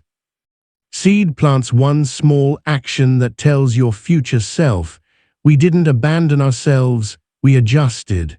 You run it the night before or the morning of an Edge Day. The whole thing takes 5 minutes and feels like packing a parachute. Your body trusts people who pack parachutes. A travel day story, the airport smelling like coffee and jet fuel. Old route, wake late, sprint, snack your emotions, scroll away your edges, arrive spun and ready to bite. New route, Edge Day protocol. Simplify, BASICS only breath, appetite, sleep where possible, embody with a walk, connection with one voice note, sunlight at a window. Shield, grayscale phone, headphones as a no small talk sign, care ask to your team. I'll be async until 3 p.m., ping only if blocking. Seed, a 5-minute single tab sprint upon landing, a short note to future you with 3 lines. What matters tomorrow, 1 rail fact, 1 kind sentence. You moved through crowds with that quiet feeling you get when your spine finds itself again. The day didn't become gentle, you did. Taste whatever lingers on your tongue, coffee, edge, mint, clean water. The Edge Day protocol shines on emotional edges too. You have a hard anniversary. Old route. Pretend it's a normal day until your body revolts and you take it out on someone who didn't cause it. New route. Simplify to compassion. Today counts if I eat warm food, walk, send 1 text. Shield. Decline optional meetings. Set an autoresponder that says you are on light duty. Place the laptop in a closet so cost to open equals 5 seconds of friction. Seed. Write 2 sentences to the person you lost or to the former you who survived. Place a flower on a windowsill. Schedule 5 minutes of sun on your face. Grief still speaks. You answer with choreography instead of chaos. Feel your jaw loosen until molars hover apart by a grain of rice. Weekly and edge day patterns need a small daily bridge, so you'll add a micro practice called the 2-minute reset sweep. At the end of each day, set a timer for 120 seconds. Put every object on your desk in its home, write one sentence that begins tomorrow's first sprint, and whisper your identity beacon. I am the kind of person who keeps tiny promises. The sweep is a courtesy you extend to your morning self. Borrowed kindness, returned with interest. Work again because teams catch your cadence or your chaos. On Mondays, your group used to host a meeting that performed busyness and drained attention. Old route, 60 minutes of updates no one needed and a second meeting to repair the first. New route, weekly weave as a team 10-minute edition. Weather and wins, each person names one weather word and one win. Time and focus, everyone calls their one long pier, the rest is a sink. Relationship and repair, 1 minute to clear the parking lot and one tethered apology if needed. The meeting shrank, output rose. Mood stabilizers aren't only in pharmacies, they're in calendars. Notice the fabric against your collarbones, that slight weight that tells your animal body it's clothed and okay. Architecture meets maintenance at night. Mornings get credit, evenings do the heavy lifting. The weekly weave appoints an evening ritual named the Lights Down Ladder. It's a 3-rung version of our Alchemy ladder for sleep. Notice stimulation level, eyes hot, shoulders up. Name the next softening, dim lights, lukewarm shower, book open. Nudge with 1 inch, phone into grayscale and into a drawer, 3 breaths with a longer exhale. Tomorrow's first line is, on a sticky. You're not chasing perfect sleep. You're asking your nervous system to land the plane instead of ditching it into the ocean of glowing rectangles. In a clinic waiting room with beige chairs and a fish tank looping calm, you sat with someone you love through scans and answers. Old route, leave, white knuckle the night, wake wired and brittle. New route, lights down ladder. Notice racing thoughts. Name, we're flooded.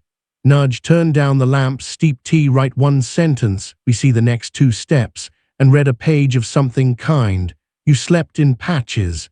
You also didn't abandon your body on a night that invited that abandonment. That counts. Feel the pulse at your fingertips, faint drums you carry. Loneliness and comparison leak energy in the in-between spaces, so the weekly weave includes a social scaffold called the Circle of 3. You identify 3 people, a peer who builds, a friend who steadies, a mentor who widens. You schedule a tiny monthly touch with each, a 10-minute call, a voice note, a coffee on a walk. You put them on your calendar during the weave, not when you feel needy. This isn't networking, it's nervous system nutrition. Hear the rooms hum. On the inhale, imagine your ribcage widening like a window. On the exhale, dust leaving. Your old streak mindset believed in perfection or nothing. Your new cadence trusts the golden re-entry, never miss twice. To print it, you'll install the streak with spare rule. For any habit, you keep 1 spare day per week baked in. If you miss, you spend the spare with no punishment narrative. If you do miss, the spare converts to play or rest. The rule respects that you are a mammal in a world, not a machine in a lab. A story from Code and Coffee. You promised yourself daily writing. Tuesday broke your promise. Old route, shame, catch-up fantasies, then 3 days of avoidance. New route, streak with spare. You spend the spare on Tuesday, and on Wednesday you do a clean, tiny, and whisper, quiet return. Your identity sways but does not snap. The week survives. Over months, that survival compounds more than any single heroic streak. Feel the coolness at your inner wrists. Add a drill named the Sunday sound check to make the weave sticky. You sit, breathe, and ask 3 out-loud questions because ears convince brains. Where did I spend that didn't move what I value? Where did I earn energy fast? What leak can I protect this week? You answer with 1 sentence each. Then you adjust one thing, a meeting, a bedtime, a walk. Your nervous system learns that your life is editable in sentences, not only in crises. A relationship scene, lights low, dishes drying. You used to postpone serious talks until both of you were exhausted and jagged. Old route, helpful intent meeting frayed biology. New route, weekly weave includes a Friday 20-minute state of us with mirrors, map, move. You mirror one feeling you had, map one pattern, move 1 inch. You close with a 3-perspective reframe about your partnership, advocate, scientist, future mentor, and a care ask for the week. The talk isn't cinematic. It's cumulative. Intimacy loves consistency more than gestures. Notice your shoulders, let them drop the depth of a coin. Edge days try to sell urgency as identity. The protocol teaches you to keep your shape when the calendar bends. A launch week arrives. Old route, sleep debt, slack at all hours, pride in the martyrdom that breaks systems and people. New route, simplify to support the mission, not theater. Shield the hours from 11 p.m. to 6 a.m. with do not disturb and the exit and re-enter rule for any meeting that goes red. Seed a ritual for the team. Every day ends with a single line in the channel. 1 win, 1 risk, 1 ask. Shipping becomes choreography, not sacrifice. The demo lands. The team is tired and intact. That becomes your reputation. You deliver without burning the village. Taste the clean metal of water. The weekly weave gives you another lever called the Keystone Calendar Weave. You choose 1 keystone hour weekly where you place the heaviest inch from your most important value. Wednesday 9 a.m., craft, record a rough draft of the talk. Friday 8 a.m., health, a walk in sun. Sunday 4 p.m., family, phone-free cooking. Keystone hours are fences for meaning. If the week fractures, the keystones still stand. Over a season, that hour writes more biography than any emergency. A late train night, you're tempted to scroll into oblivion. Old route, nod off to blue light, wake thin. New route, edge day protocol light on the platform. Simplify, sleep, feed. Shield, log out, grayscale charger in bag. Seed, voice note to tomorrow. You aim, 1 long pier, 1 tiny clean. You board with a body that trusts you. Bring attention to the soles of your feet. Feel the shape of your weight. Your systems will still break. Weeks will blow sideways. When they do, your recovery lives in a single sentence. Return at the next checkpoint. That might be noon, Tuesday, or August. The sentence replaces months of self-lecture. It's not forgiveness, it's function. Science without the lab coat. Again, rituals reduce prediction error. The brain relaxes when it can forecast the next action. Cadence shifts attention from novelty seeking to stability building, which increases prefrontal endurance. Edge day simplification prevents decision fatigue from metabolizing your glucose into regret. Keystone hours train your RAS to guard meaning. None of this demands perfection. All of it rewards repetition. A last story for this chapter, simple and true. You walked into a room that used to swallow your voice. A meeting with a leader who talks in weather and budgets in thunder. Old route, brace, over-explain, leave spun. New route, your week was woven, your edge day was seeded, your breath knew the way home. You mirrored, mapped, moved. You asked a care ask. You held a 2-beat boundary when the tone rose. You left with an agreement and with yourself. In the elevator, you laughed softly, not because life is easy, but because you recognized the shape of your nervous system. Steady under pressure, precise under noise. That laugh is the sound of mastery turning into maintenance. Feel your sit bones anchor as if the chair were water finding the shape of stone. Let your exhale lengthen by one more beat than you want. You are not chasing a new high, you are choosing a new hum. The weekly weave keeps your life braided with intention. The edge day protocol keeps your shape when the edges pull. The 2-minute reset sweep walks your days to bed. The lights down ladder lands the plane. The circle of 3 feeds the part of you that knows we heal in company. The keystone hour tells your calendar who you are. Identity seals it. You are the awareness, not the emotion, the conductor, not the noise, the builder who lays quiet rails on ordinary Sundays so extraordinary Tuesdays don't knock you off the map. When the world comes fast, because it will, you will feel the first tug, breathe, touch the dot, run the pass, pack the parachute.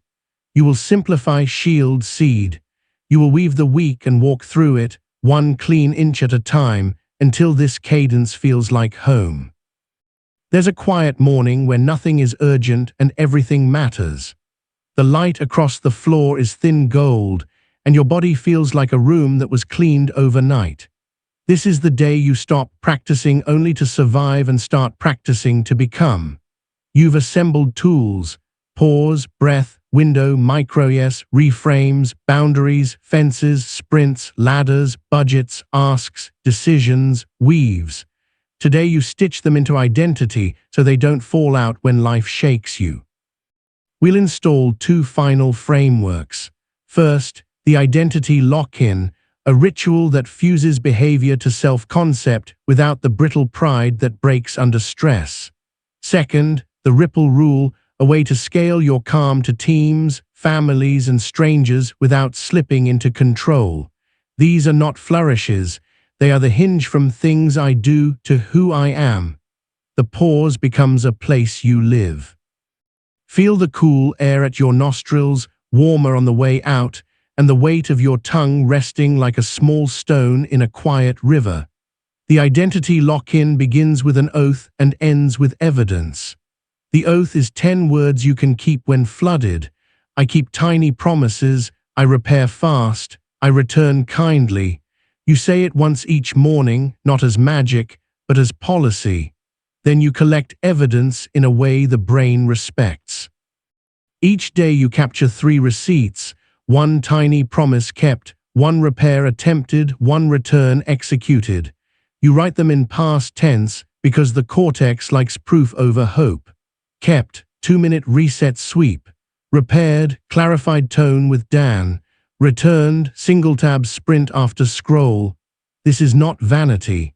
It's building a dossier your reticular activating system will consult when old stories argue you haven't changed.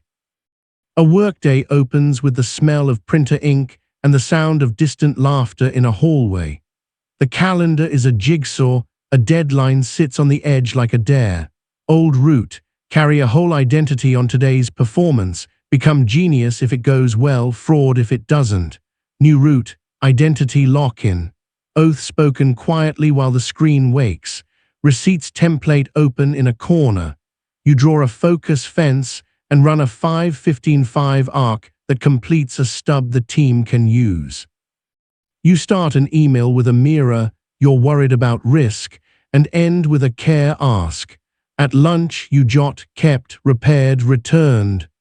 A nervous system that sees itself keeping, repairing, returning, begins to trust its own hands. Trust is speed without hurry. Notice the fabric against your collarbones, that slight weight that says you are housed. Identity is not a costume, it's a corridor. Your brain will test new corridors under stress. If they hold, they become highways. So we introduce the calibration cycle, a weekly 10-minute tune where you ask 4 questions out loud because ears convince brains. Where did my oath hold? Where did I wobble? What lever moved the most with least effort? What gets 1 notch of friction or grease this week? You answer simply, held, the pause at the door, wobbled, boundary in the 3 p.m. ask, lever, triangle, anchor in crowds, friction, phone charger across room, grease, deck template open on launch. Calibration is not confession, it's engineering. A domestic scene with the smell of toast and the clink of mugs. A child spills orange juice in a way only physics and wonder can explain. Old root, call it carelessness, regulate the room with sharpness. New root, ripple rule. The rule says your state is contagious. Use it on purpose, not as a weapon. It has 3 parts: center, offer, contain. Center means you run one visible breath and one where the word aloud so other nervous systems can borrow your regulation. Offer means one choice framed as rails, towel or sponge first. Contain means you limit the spill's authority. We clean this square, the morning continues. Center, offer, contain turns a mess into a lesson without making a child carry your cortisol. The room learns to breathe by watching you do it. Taste the metallic clean of water, the faint sweetness at the edges. The ripple rule scales at work too. Meetings drift toward weather and theater, you bring rails. Center, slow exhale with shoulders settling where others can see it. Offer, what would make this good enough by Friday? Contain, 2 decisions today, we park the rest. You are not performing calm, you are offering a format. Nervous systems accept formats faster than speeches. If someone rejects the offer, your boundary has choreography. Exit and re-enter with a time, a condition, and a next inch. There's someone in your life who remembers your older shape. Their body expects the quick temper, the martyr flurry, the apology that arrives too late. Identity lock-in helps when history walks in the door. Before they arrive, you run the sanctuary room for 60 seconds and place 3 present tense tags on yourself. Steady witness, clean asker, kind boundary. Tags change posture. Posture changes tone. You mirror their first weather, map the concern, move 1 inch. When you wobble, and you will, you repair fast, not with theater, but with a sentence that keeps the thread. I pushed, that's on me. Here's what I really want. Repair teaches their nervous system to expect your returns. Over months, their prediction machine updates. That's what identity does to history. It invites it to modernize. Feel your forearms against the surface beneath them. Cool wood, smooth plastic, the faint give of a pad. You'll add a quiet daily drill named 2-tone gratitude to print your new map. In the morning, gratitude for light. Name 1 ordinary good in high resolution. Sun on tile, the smell of soap, a laugh from last night. In the evening, gratitude in shadow. Thank 1 difficulty for the muscle it made you practice that day. Thank you delay for boundaries. Gratitude in light trains savoring. Gratitude in shadow trains meaning. Both reduce limbic noise. Neither demands pretending your life is easy. They demand noticing you are alive. A story on a train, shoulder to shoulder with strangers and announcements. A rider bumps you and mutters. Your chest heats with the human impulse to duel. Old root, heat for a stranger, cold for yourself later. New root, identity lock-in whisper, I repair fast, I return kindly, and a triangle anchor. Ripple rule applied inward. Center your own system first, offer yourself a clean option, move 1 step, widen gaze, feel feet, and contain the moment. This ends at the next stop. You choose your day over a narrative someone else tried to sell you. That's an economy as real as money. Notice the coolness across your inner wrists, the honesty of thin skin. Identity work needs a North Star you can aim at when lights flicker. So you write a 2-sentence observer's oath and keep it where you see it. You are the awareness, not the emotion. You act from values, not from velocity. It's not meant for display. It's meant for dark rooms and bright temptations. You read it before a hard call. You read it after a loss. Over time, the oath becomes background music you only notice when it's missing, like the hum of a refrigerator that keeps a whole room alive. You return to the clinic, where antiseptic smells like the beginning of a fire drill that never starts. Someone you love receives news that rearranges a season. Old you would try to snatch calm from them and hand it back pre-folded. New you knows the ripple rule doesn't mean controlling other people's weather. Center your body, hand to sternum, one sigh you can hear. Offer 2 rails. We can sit here 5 minutes in quiet, or we can write the next 2 questions. Contain the day. We'll make one decision before dinner, the rest tomorrow. You are not a rescuer, you are a steward of conditions where dignity can live. Taste coffee edges or the clean metal of water. The end of change is never a finish line, it's a loop. We'll add the integration interval, a 30-minute window every month where you archive your receipts and read them like a story. You don't grade yourself, you look for arcs. Where did return kindly save hours? Where did repair fast deepen trust? Where did a boundary travel from feeling like crime to feeling like care? You highlight sentences like a novelist who recognizes their voice becoming itself. Then you write a paragraph called How I Act When I Forget. So relapse is a chapter you've already seen, not a cliff you dread. People who plan their forgetting return faster. In a fluorescent conference room with a projector that hums like a tired bee, a younger teammate falters during a presentation. Old route, fix in public, narrate your competence at their expense, call it leadership. New route, ripple rule with mentorship, center yourself, offer a rail question they can answer, contain the wobble, we'll circle back at the end. Afterward, care ask to debrief, we both want you strong in that room. Would you like to rehearse a 3-perspective reframe and a start line script before the next one? Leadership is lending your nervous system until theirs learns to stand. Bring attention to your jaw, let molars hover apart by a grain of rice. You will be tempted to measure identity by applause. Applause is weather, integrity is climate. To keep the climate honest, run the sanctuary audit once a quarter. 3 pages. Page 1 lists your values with 3 behaviors each that prove them. Page 2 lists the leaks that return like weeds, doom scroll, martyr yes, sugar as sedative, and the 5-second frictions you'll reinstall. Page 3 is a letter to someone you were a year ago, naming 1 proof of change in nouns, a calmer email, a boundary that stuck, a laugh in a room that used to scare me. The audit is a mirror that catches you kindly, even when you haven't slept, even when the month bit hard. Kind mirrors keep people in practice. A late evening at home. Dishes drying, a soft lamp cornering the dark.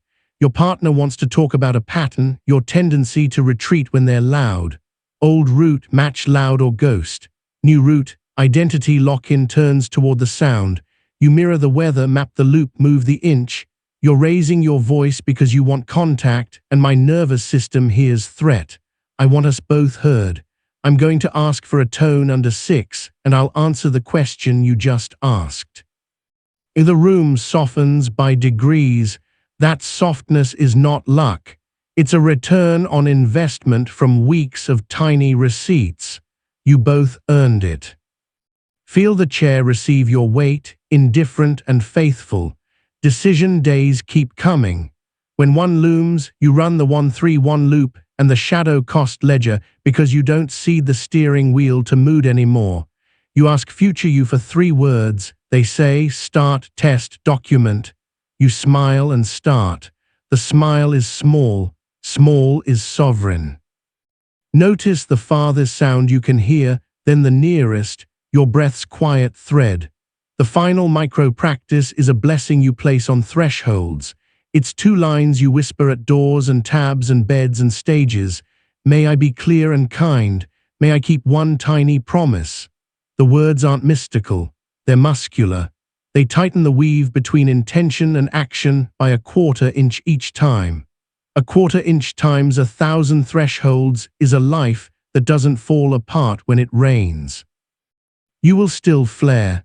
Biology never deletes its older files, but your operating system boots faster now. The pause is no longer a stranger, it's a room with your name on the key. The breath is not a workaround, it's your interface. Micro-yes is not a trick, it's your stride. The 90-second where the rule is not an emergency brake, it's your speed governor. Boundaries are not fences around fear, they're doorframes around meaning. The weekly weave is not a productivity hack. It's a ritual that tells your cells which story they're inside. The Edge Day protocol is not a superstition. It's a parachute from a pack you trust because you folded it yourself. The identity lock-in is not ego, it's a ledger of mercy. The ripple rule is not manipulation, it's stewardship. The observer's oath is not poetry, it's a handle you can grab when the room tilts. One last story, quiet and ordinary, the kind that writes the real biography. You wake before the alarm. Your chest feels like a room someone slept in and left neat. You sit at the table with a mug and the thin gold light returns. Old impulses visit like distant cousins. Check everything, fix everyone, prove yourself. You nod at them like you would at relatives you no longer live with. Breath in, breath out. You run a cold open 5 minutes. You mark a focus fence. You send one gratitude in shadow. You whisper your oath. You place a sanctuary dot on a new threshold because the house keeps growing with you. A text arrives with an ask. You answer with a boundary that leaves both of you whole. The day moves. At night, you write 3 receipts. The story is not glamorous, it is gorgeous. You are the awareness, not the emotion. You are the steward, not the storm. You are the person who keeps tiny promises, repairs fast, and returns kindly. When the next hard chapter begins, and you will be the same person, with the same hands, the same breath, the same oath. Calm will not mean small. Calm will mean accurate. Power will not mean loud. Power will mean clear. And your life will hum at a frequency that feels like home.